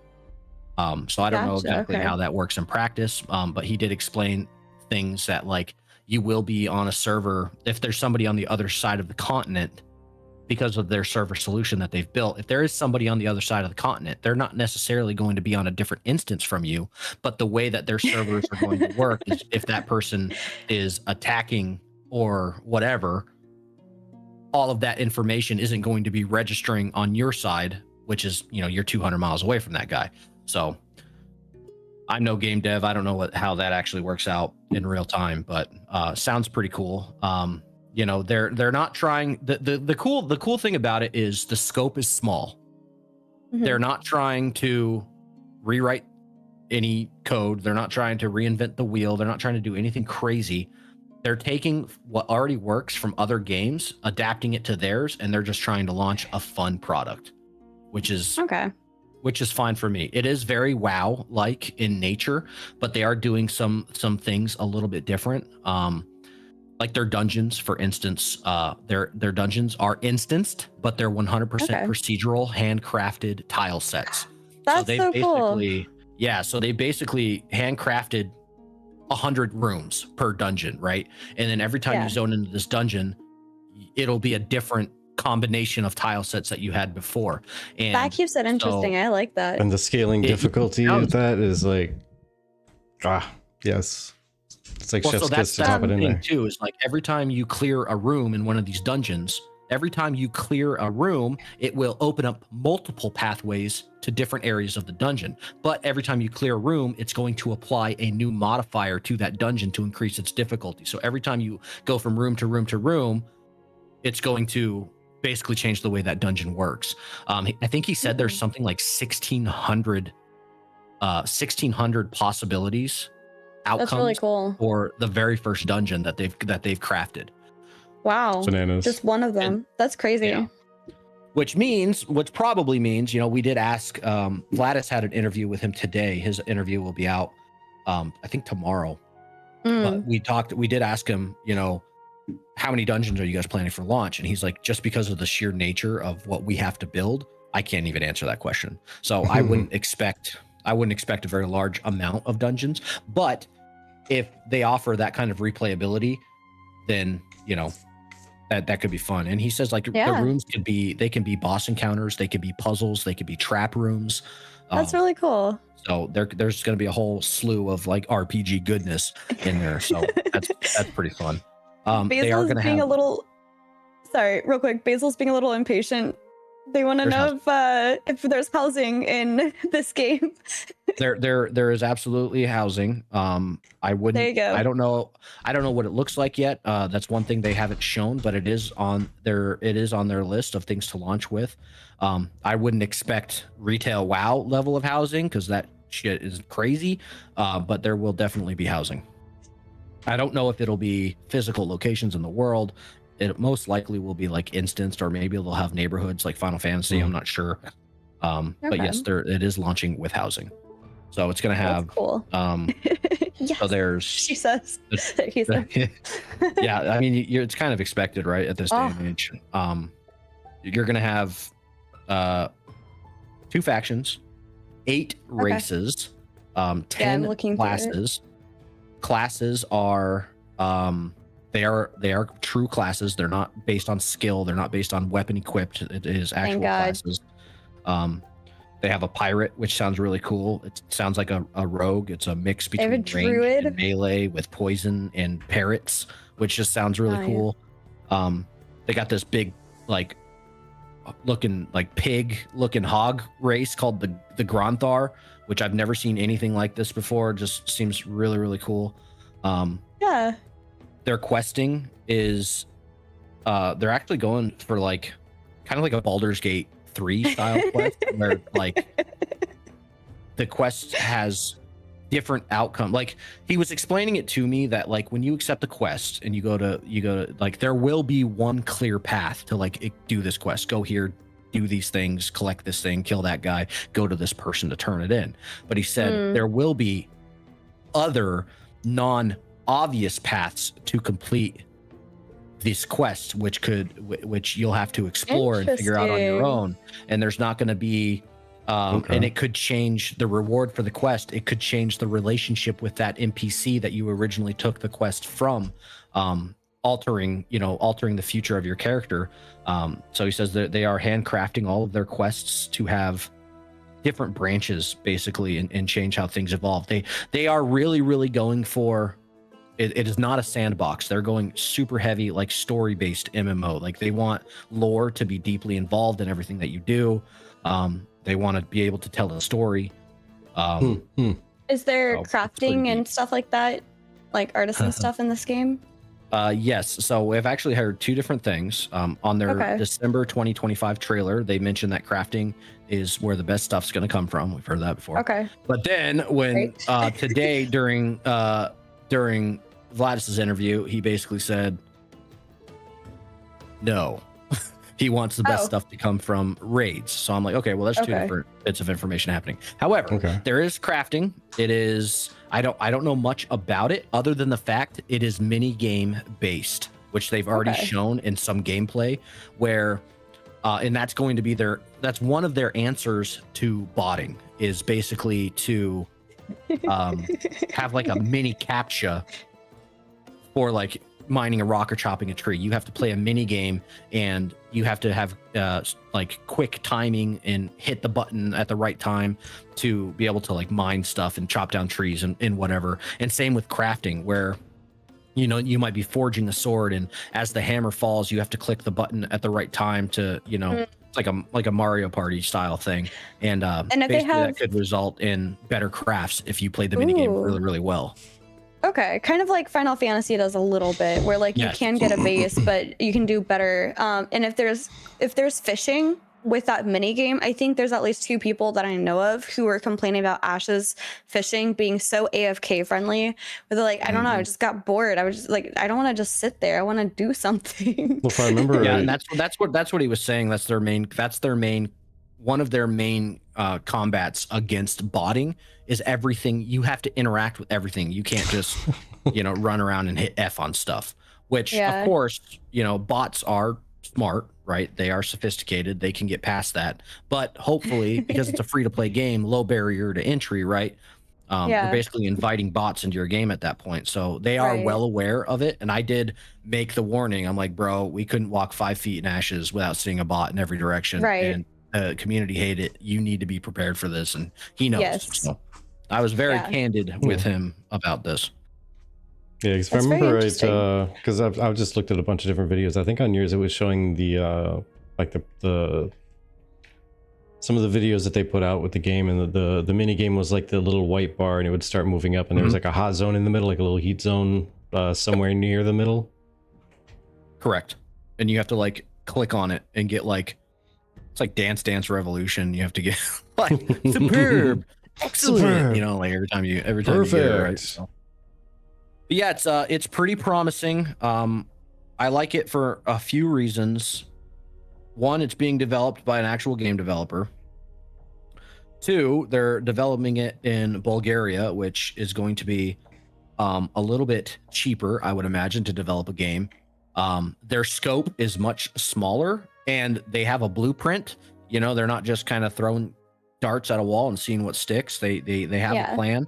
I really enjoy that he streams every week, and it's so funny because he's following the old school RuneScape approach. He's putting everything to community vote.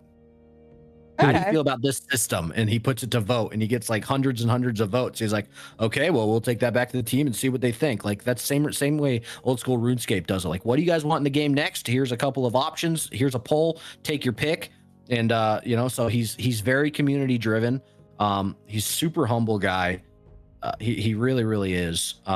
Their lore, they actually have like this. There's this writer. Her name is Elena Polakova or something like that. She's like she's won awards in Bulgaria for writing like middle school fantasy stories. And she's actually writing all of their lore for them. So like they actually have like a real person like who can tell stories, like write their lore, which is just super awesome. So hopefully it's deep, and you know, these new MMOs that are always trying to enter the scene, like not these established IPs, they're just trying to come in and get you invested in a story you probably don't care anything about, usually have a pretty rough go of it. So hopefully this is a little bit better. Absolutely. It looks like they've done a couple of stress tests, and starting all the way back in the pre-alpha for 2021 all the way up through November 2024. And their current alpha right now, they're at the alpha stage for Steam demos right now, early 2026, and they're hoping to get early access by Q3 of 2026. Yeah, so they're going to launch a free-to-play demo in early spring. So hopefully by the end of March, they're going to launch a 2-week demo. It's free for everybody. It's going to have that dungeon I was just telling you about. It's going to have multiple PvP arenas. They're really big into PvP.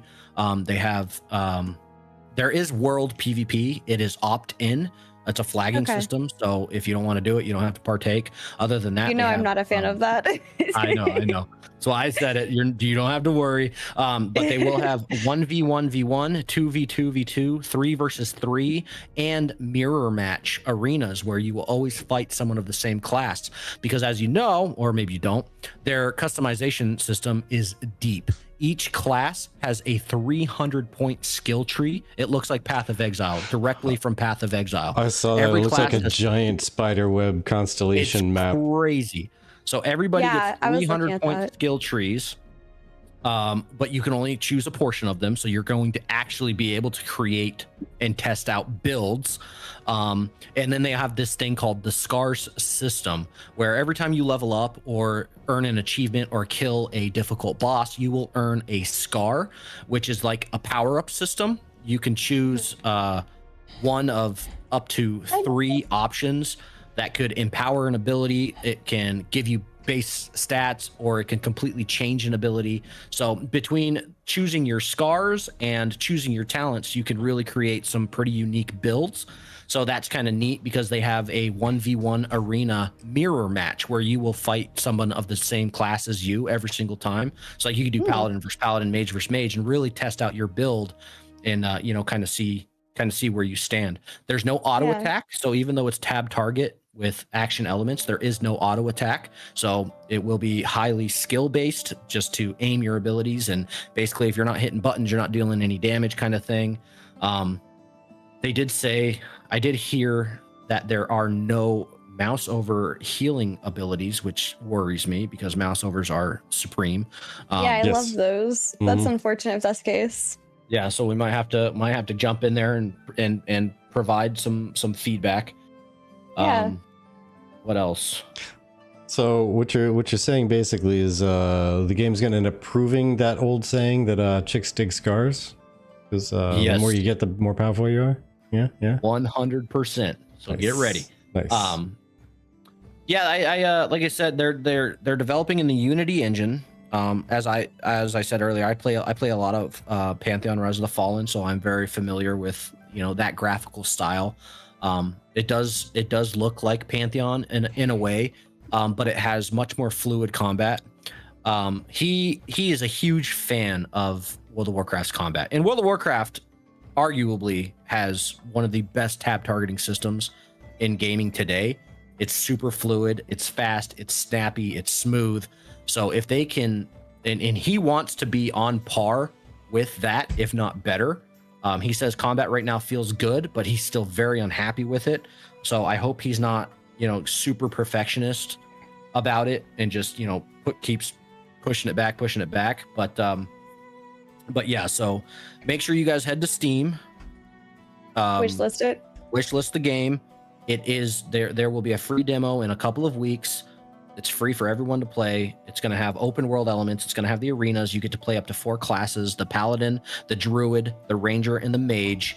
It will have access to that dungeon, so we all get to go in there and try it out. Okay. After the free demo, they will be doing a stress test a little bit later, and they are aiming for a early access Q3 launch. So a Q3 early access launch, and they want 1.0 by the beginning of 2027. Wow. So Okay. hopefully within a year we'll be there. Going pretty hard in the paint. Yeah. Well, I mean, they've been at it now for quite some time. If you go on their YouTube channel, they have so much gameplay, man. So much gameplay. And it's not vertical slices. It's not previews. It's actual people playing the game. And there is a lot. So it is promising that they might actually have quite a bit of a game already put together. There's no flying mounts, thank God. They did have animal husbandry. They scrapped it. So we're not getting that.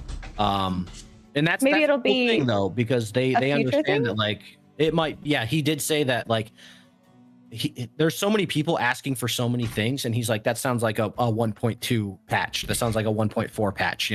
He understands that people want things, and he just can't do it right now, which is great. He's not just a yes man. He's not just going to tell you, yep, we're doing it. Yep, we're doing it. Yep, we're doing it. No, he's actually saying, no to a lot of things, which is super duper cool. So I don't know. That's really cool. Just talking to the guy, he seems very humble. This one, guys, is 100% free. So even if it does turn out to be a scam, who gives you shit, right? So just follow it with interest and open eyes, and if it ends up not coming to fruition, then you didn't lose anything this time. Like a guaranteed refund of my time, please. Right. Yep. No harm, no foul here. But the guy is very, very humble. Their team is really, really cool. This one, honestly, even if it's not your cup of tea, like this one deserves some support. These guys are actually trying. Okay, that's awesome. I do believe these ones. So okay. Yeah, Well, thank you. I don't know if you have to leave. Vertec, go ahead. I was gonna say, for what it's worth, I'd heard people talking about Scars of Honor for a bit. I hadn't really bumped into it too much, but then I did bump This is into my your first video. time hearing about it, actually, for me. Your video became recommended on the YouTube, and I clicked it, and I was like, you know what, I'm gonna do that, and I wishlisted it in the middle of your video.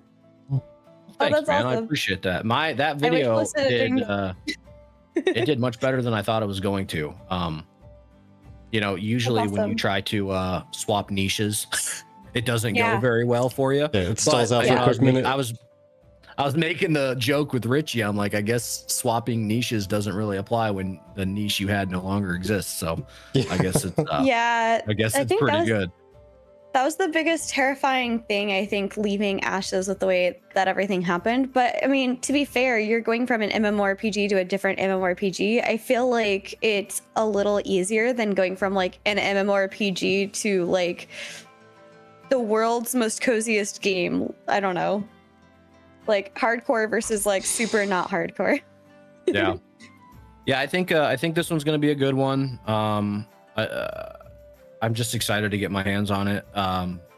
The guy's he really is super cool. He's really down to earth. He has a very like gamified opinion about a lot of things. He's very worried about his game being not fun. He's very worried about his game being too similar to WoW and failing because of that. Like, so he's very cognizant of a lot of things. He likes to put things to a vote, which I think is just awesome. It's so funny to me that every single time we talk, like he said it during my interview like 5 times. I'm like, well, what about this? Yeah, we'll put it to a poll, see what people want to do. I'm like, that's so funny to hear you say that instead of just making decisions on your own. Like you really does want people involved, which is just absolutely refreshing. Yeah. So he's been messing with me in Discord today. It's really funny. He tagged everyone in the Discord. He created me in their game. It's a bald guy with a mustache, and he named him Warrior. And he's like, "Look who it is, guys! Is he in the game? Did he actually get to play?" And everybody started poking fun at me. So it's a really good atmosphere over there. There's a lot of Ashes refugees. I've been tagged like 100 times in the last couple of days. They're like, "I'm here because of Roar's video. I'm here because of Roar's video." I'm like, "You guys better give me an award or something, because we're bringing you some fresh eyes." So it's I don't know. It's been such a warmer experience than kind of what we've been used to. So I will say that last game left a bit of a hole, but this is definitely filling it. So Yeah. Okay. anything else you guys want to know? Not that I can think of. Oracle, yeah. I have one question. Like, Yeah. let's say I don't like a build I made. Can I respec? Yeah. Oh, absolutely. Yes, you can. I don't know what it costs or what the steps are, but he did say you'll be able to save loadouts, so you can just swap builds whenever you need to. And you can also, so there's like a bit of like the scar system that I was talking about. It might be a bit of like a progression system, because when you earn your scars, it's going to show like there's common, uncommon, rare, epic versions of the scars. They get empowered. Mm-hmm. And he said that there's ways that you can spend a currency and try to upgrade those. But he's also 1,000% no pay to win stance. So it makes me think that this is going to be kind of a progression system, a replayable loop within the game itself that you can actually grind out and upgrade your scars and perfect your builds that way. Max level is going to be 50. He said he does want a much slower leveling experience, that they're working really hard on balancing it out so people can't just grind to 50 in a weekend like they do in every other game. Fair. But yes, you will be able to reset and redo all of your points. Okay, that's awesome. I like that. So yeah, like Nahili said there, the no mouse over healing. So maybe that should be mentioned by enough people that it gets put up for a vote. 100% agree. 100% agree. Because I mean, mouse over skills just in period. Because I love being able to, like the skills where as a tank you can like dash to somebody and put a shield around them and protect them. I need a mouse over for that. There's no way I'm going to select somebody's name out of a list of party members if I see them in trouble. Yeah, I'm in the same boat. That I feel like that's something that especially in 2026, right? Yeah, exactly. I think keeping with like the not newer like genre, but like what people have obviously wanted that have adapted and over modern the quality years of life. kind of modernized. Yes, we need that modern touch, because there's a lot of things that we like. The technology has changed a lot over the years, and what the typical entry level gamer has access to has also changed a lot over the years. So granted, with the crypto mining, that caused a different issue, but still, like a decent gaming rig is very different than it was like 10 years ago. Oh yeah. Yeah, I mean, I think that's what a lot of people that try to start like an indie game, and they're like, this is like going back to the old school kind of feel, but they forget that a lot of people, they like the old school feel of like some systems and like some gameplay, but there are some modern quality of life things that just, you should probably just go ahead and put that in there.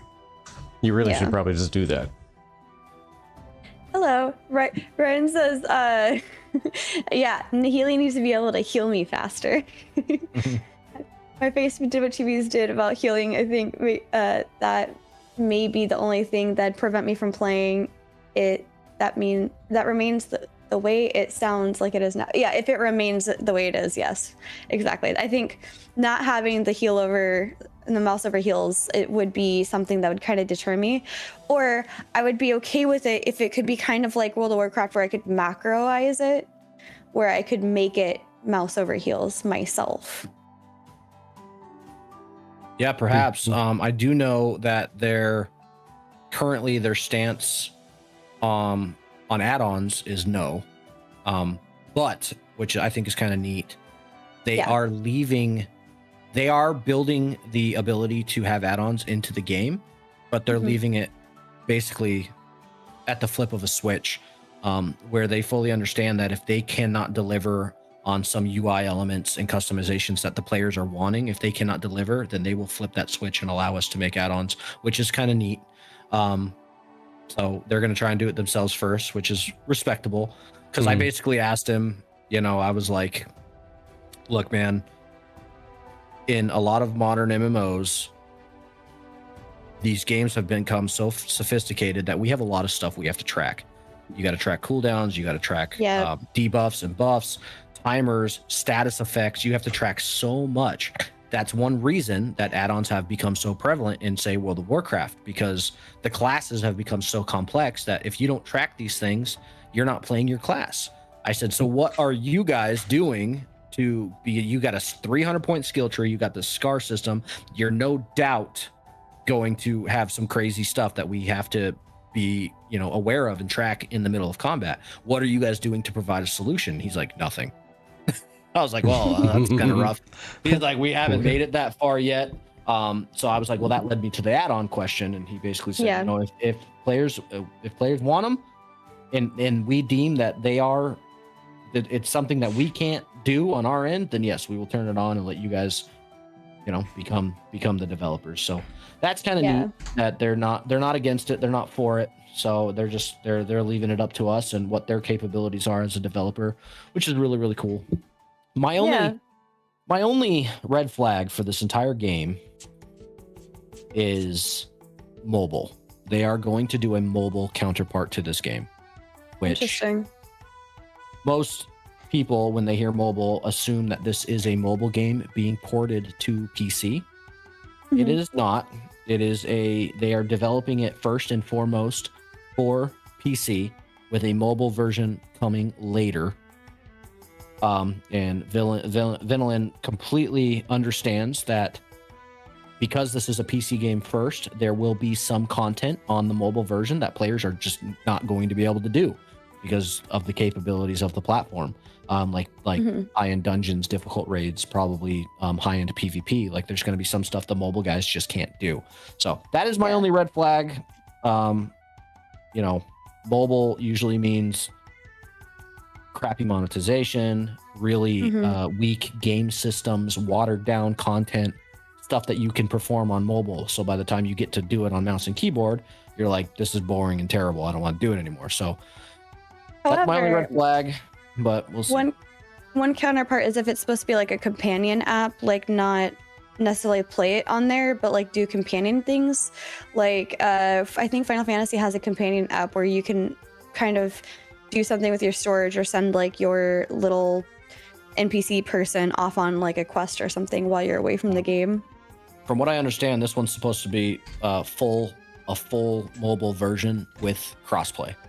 It's Gotcha. Okay. Not going to be a companion. I'm like, it'd be really cool if I could, sit somewhere and do the crafting mini games kind of thing. That would be kind of neat. Like I am not against mobile at all. Like I'm not one of these guys that's totally against mobile. Like my only thing with mobile is usually you get a watered down version of the game and there's no difficulty. And that's what I don't want. Like autoplay, mobile games come with a lot of autoplay features. Like I don't want that. Like, I don't understand I'm okay those. With mobile the as AFK, long as it's a real game. The AFK stuff, like download this game, pay a lot of money, and then watch it play itself. Exactly. Yeah. And Nahili makes a really good point that crossplay mobile does limit the ability for the game to advance itself further graphically in the future.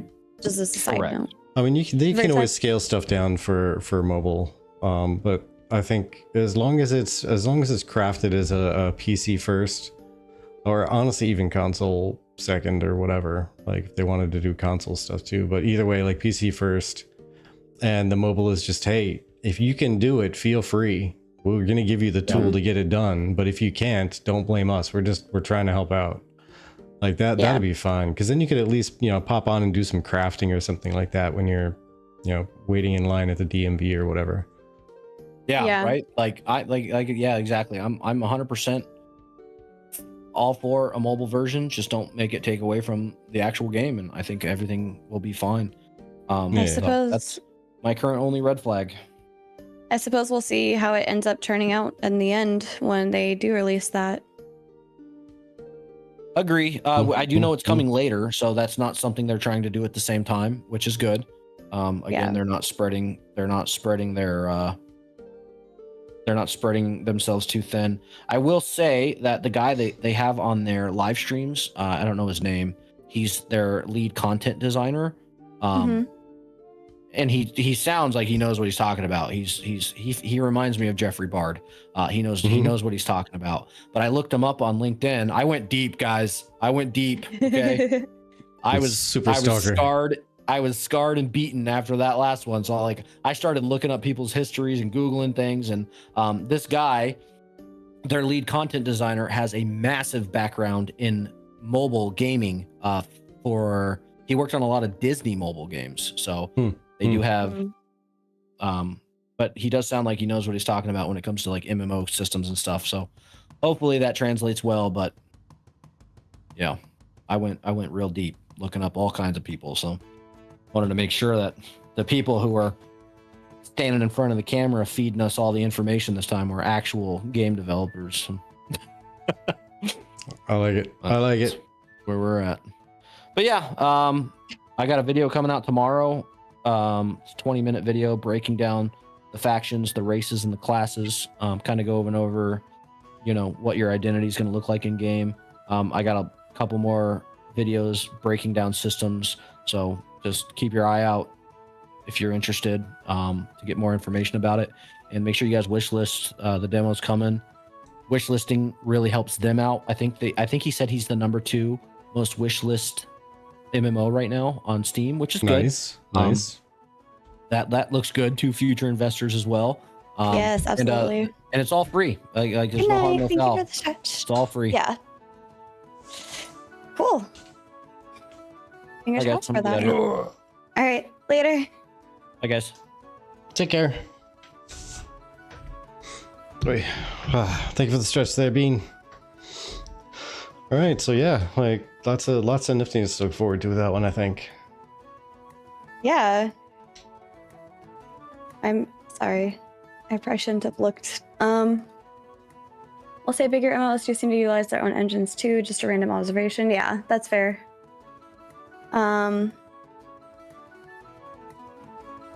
But yeah. I don't know. That was a lot of that game, and I don't know where to go from here. Good answers though. Tide Tactics, that was Scars of Honor. Yes, Scars of Honor. And that's already in the Discord comment section and already on the Discord. So if you are on our Discord, I've already shared that in the general chat. You can just go find it there. All the links are there. Yeah, it actually looks like it's gonna be pretty good. I mean, there's always room for growth and seeing if they maybe improve on things like that, like the hover skills. Fingers crossed it becomes a priority, because that'd be nice. All right, that'd Gavin. be nice. Have a good night. I know a lot of you dropping off because it's already almost midnight. Yeah. Okay, so yeah, I've been kind of casually searching around, and I haven't found too much else outside of that. Yeah, as interesting as Scars of Honor sounds, I'm not sure it's my MMO home, to be honest, but I am willing to give it a shot. Would I consider that would find the game might be made Unity as engine is hype. Unity as an engine is hyper Past 5 a.m. Yeah, I know.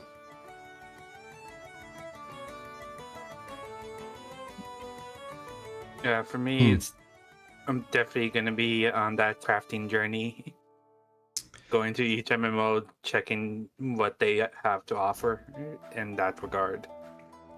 And yeah, Taylor, I think you're right. I think that was actually mentioned in the first couple minutes of Roar's video that it is on Unity. Yep, it is on Unity.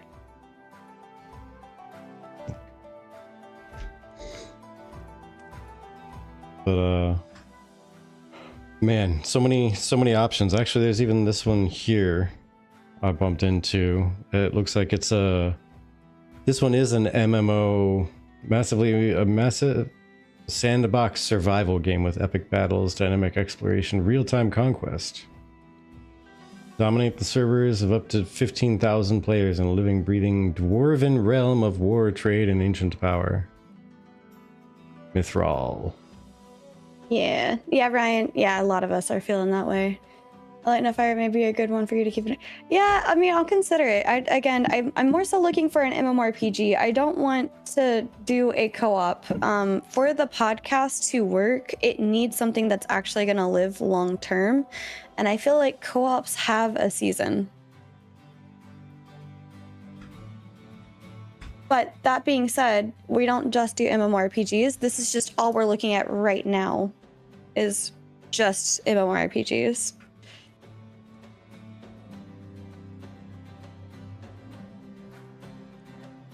So.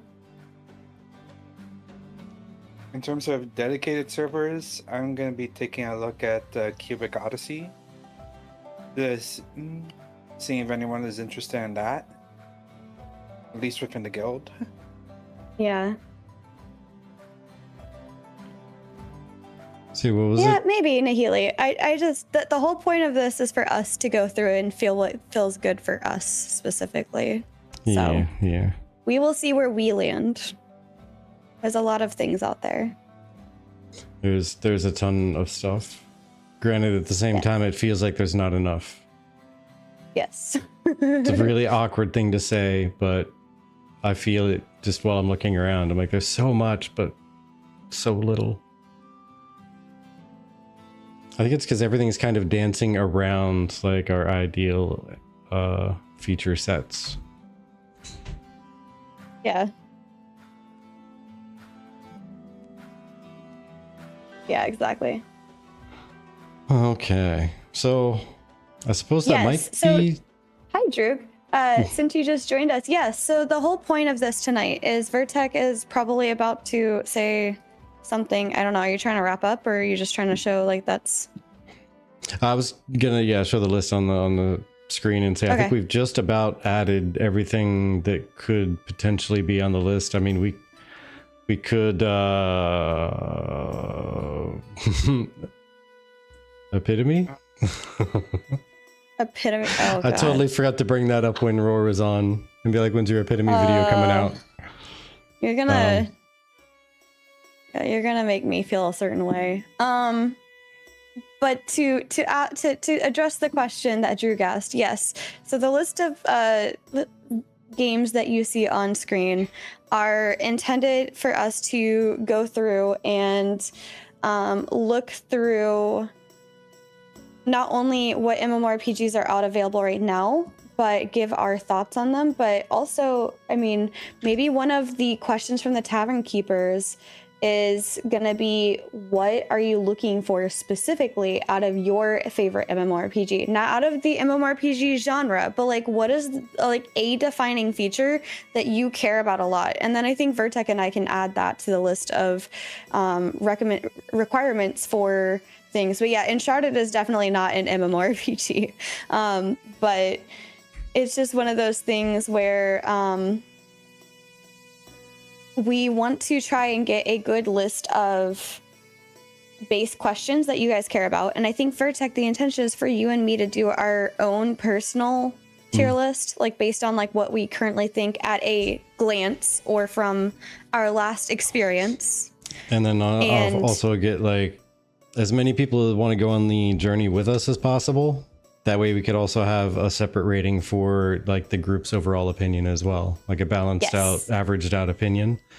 That way we can say this is our view, and this is a group of people that are rating these games. So for anybody else who's walking up like, what do I want to play? Here you go. Here's a whole lot of opinions for you. And to add to what Vertex saying, we're intending on having a form, I guess, that you could fill out every time we get done with the game. We would ask that you only fill it out at the end. Like maybe it'll be like a different form for each game. And I will have like, which game did you just finish playing? Or like, this is the game you just finished playing. What are your thoughts? And like have it basically like the same questions for each game. So that way the data points are the same all the way across the board.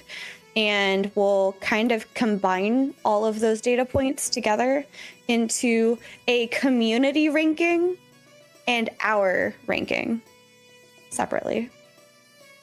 Hey, Tide. Have a good night. Rest well. Yes, we have seen where ones meet. I've not played it though.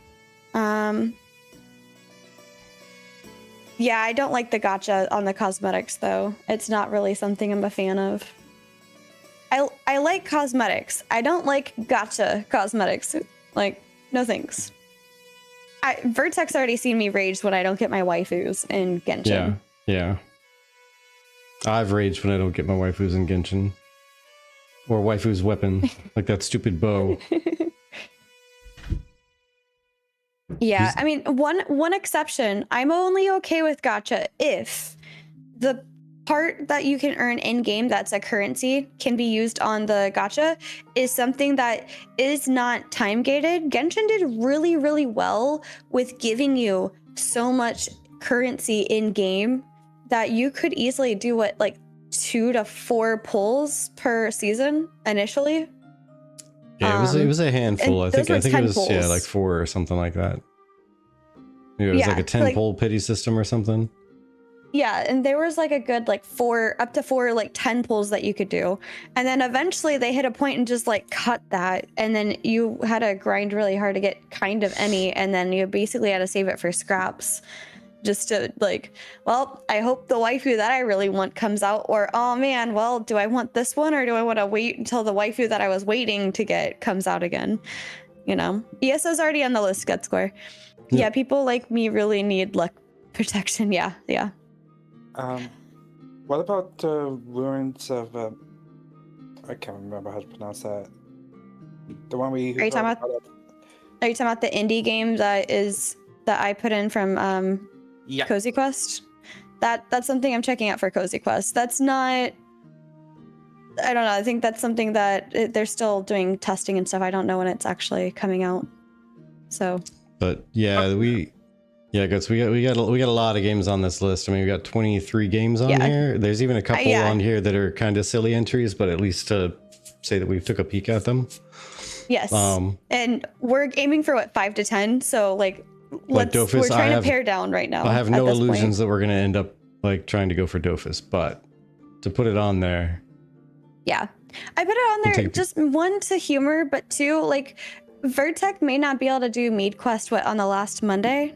Like we're doing Mead Quest next week, right? No, wait, you're gonna be gone. So I might do Mead Quest next week and the week after, because Vertex is definitely gonna be on his Tavern Keeper's quest the week after for sure. Still, we're not having Tavern Talk on Tuesday the 17th because I will be gone as well. There'll be nobody here to stream, but the 16th and the 23rd, maybe we'll just take that list and chop it in half, and then we will go through the different games.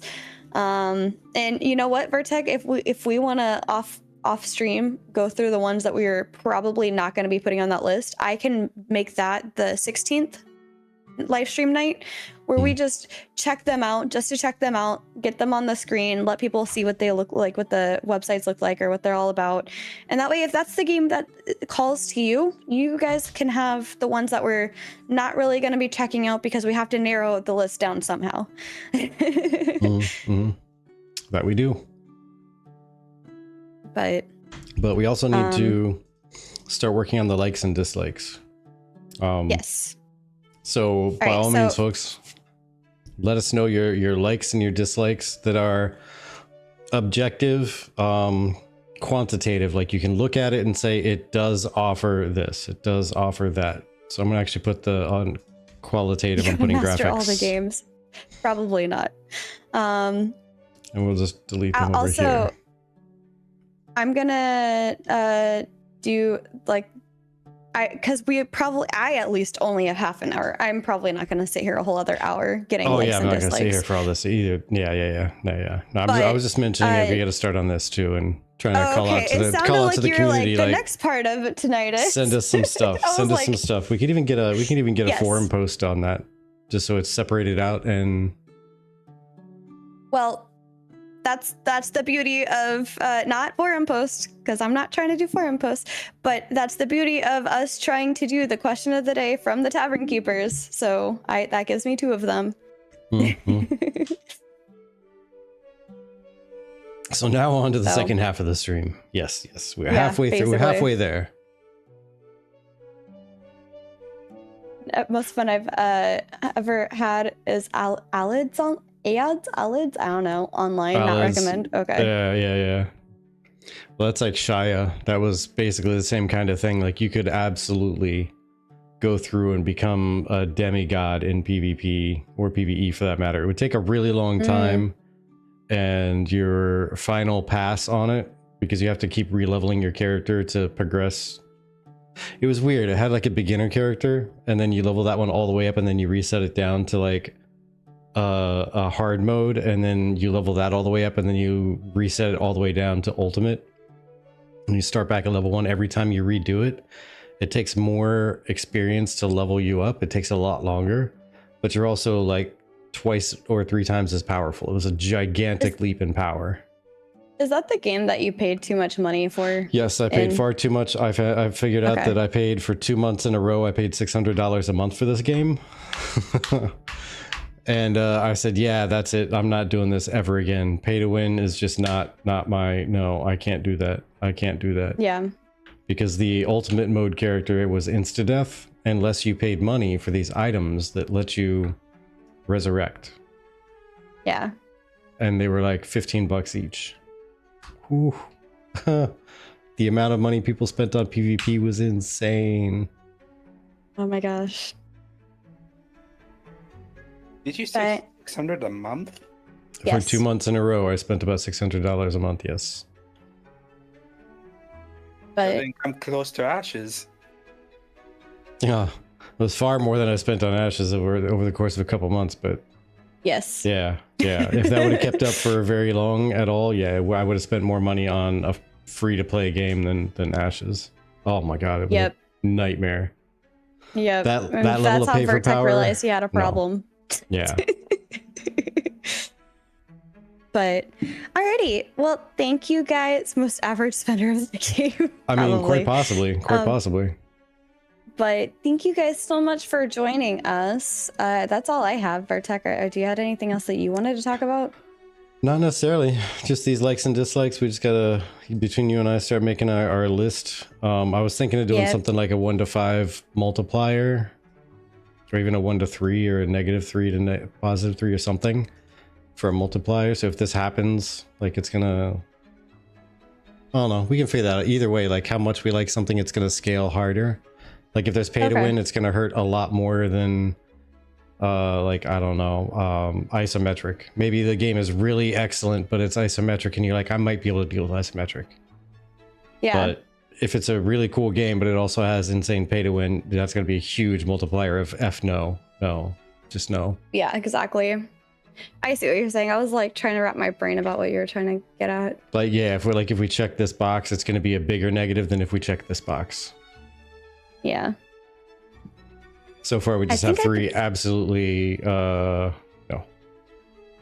Which I'm okay with isometric myself, depending on what it is. And I say okay with the most truest mediocre okay. Like I'm not going to accept and love a game that's isometric because I don't really like isometric, but I'm okay with accepting it. And that is a hydrate. Thank you. Thank you, Oracle. But yeah, if we get some some things put in there in the Discord for response to the question of the day thing. Mm-hmm. Fill that thing out and we can start rating this stuff up. We have like 2 weeks to build it out still. So Yep. plenty of time. You guys get us your thoughts, we'll put it together.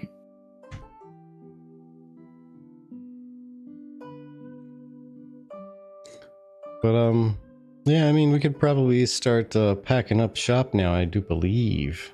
Because I think if we get started on this, we're going to get like a couple things in there and that's about it. But it is Yes. getting near the bedtime. I would probably skip right past it. Yes. But did you have anything you wanted to say for closeout? No, I just want to say thank you guys so much for giving us your thoughts. And Vertec and I have been up since early this morning, so I wanted to make sure we got to bed on time. So that's part of the reason why I'm like, let's wrap this up, please. But I hope you guys enjoy the journey, or the concept at least, that we're going on, and let us know if you're interested. I mean, I might do a poll in the Discord over the weekend to see who all would be interested in going on this adventure with us. And even if you can't go on the adventure with us, because we completely get it, some of these are going to be things with, actual cost to them, like maybe $15 a month or something. Kendo, thank you. Huzzah. Cheers. I'm gonna open this. Yeah, cheers, you were just about the last of my booze. Thank you so much, friend. Thank you. Just- But Just enough to regain the #1 spot. but it's one of those things where this means a lot to us because you are helping us come up with a game plan. And the fact that you guys have so many ideas and things that you want to offer up, that you want to see us try, it means a lot. And I'm sorry that we can't get to all of them, but sooner or later I'm sure we'll try most of these. Especially Vertex suggested Spirit Veil. I had to look at my notes. That's probably not going to be on the literal embodiment of the whole meme statement. So what you're saying is checks notes, Spirit Veil. But that's probably not going to be on the tier list part of the journey, but definitely might be on the Cozy Quest part of the journey. So, Erwin's like, friend. Cheers.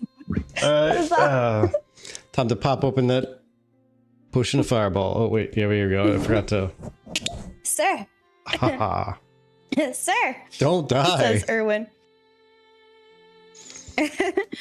That's funny. Welcome in, by the way, you guys. Thank you so much, Erwin. I feel like Erwin and Kando are somewhat in a little bit of a competition. If nothing else, Erwin's in competition with Kando. But we do friendly competitions around here, just saying. Yeah, I mean, there's a reason why we have a Tavern Brawl. Well, I guess Champion of the Hill Brawl, but whatever.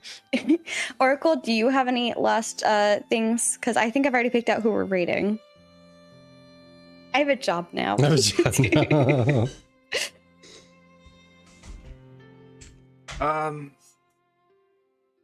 No. I'm just excited to restart my journey on Lotro. And can't wait to see if anyone else is interested. Fair. All right. Well, you guys can join in on this Champion of the Hill that's going on. And Vertec, you just say the word, I will get the raid started. Alrighty. Well, I'm going to toss out one more link into chat here as we run away, because this is one that I bumped into as we were sitting here chilling and chatting. I shared it over to Thogli already, and his response was, "What?" I think you put that in the chat earlier too. Mithril? Did I? Oh. That's okay. I've been kind of peeking at it once. Oh yeah, I did. Like 20 minutes ago. Okay. You're just super excited about it. It's fine. Yeah, super excited. But no, it actually looks really cool. It's like an all dwarven MMO sandbox. 15,000 people on the server. Totally. You gonna play that? I mean, I'm just saying. It over to him. It's a dwarven only. if you're helping us with mead, we better see a dwarven only game at some point from you. Heckin' yeah, I won with the donut. Heck yeah. But Well, My secret weapon. for a little bit of context, I chose Wicca Sloth as our raid tonight because he happens to be playing Project Gorgon. nice. So Okay. figured that so would be when I do my traditional interact with the person we raid to for a little bit after the stream, I'll be able to get a quick little preview into that. exactly. I looked through the list of channels that were online, and I happened to see, because I think this is also his first day back after a little while. So if memory serves me right, It's been a minute since I remember seeing him for sure. I think Yeah. I saw them yesterday. reminder that it was suggested earlier to post the links to the various games below the stream after. Yes, thank you. I have all of, and I think Vertec will send me the list too, and I will put all of them in the comments as soon as YouTube lets me, and also I will update as soon as YouTube lets me, removing the countdown at the beginning. So I've seen some of you be like, the actual video starts here, and I'm like, yes, but you're within the 24-hour period that YouTube mandates before I can edit anything, sadly. So Sweet. Well, yeah, I guess go ahead and kick off that raid there. And it has been kicked off. It has been kicked off. Yes. Well, thank you everybody for hanging out with us. Thank you for contributing so much to our list. As always, our brains forget things when we're not actively thinking about them. So Yes. some of these games, if we sat here and made the list, we probably would have put down about 15 of these, and then the other like 10 would have just been vaporized out of our skull. Like, I don't know why it took us so long to remember to put Final Fantasy 14. We put so much time into that game before, but we forgot to put it on this list until way later. So yeah, either way, thank you so much. And we really hope that some of you are going to take this journey with us, because it's so much more fun with friends. And we'd really Yes. like your input and your viewpoints on stuff as well, because you might be testing one thing on a day when we didn't test it. And then you'd be like, hey, there's this thing. And we'll be like, yeah, there was that thing. It's awesome. And then we can check it out. But either Yeah. way, for today, thank you for your time. It's your most valuable asset. You earn it once, you spend it once. Once you've spent it, it is gone forever. So we hope it was worthwhile. You have yourselves a fantastic day, and we will catch you around next time. Catch you next time. Everyone take care. Bye.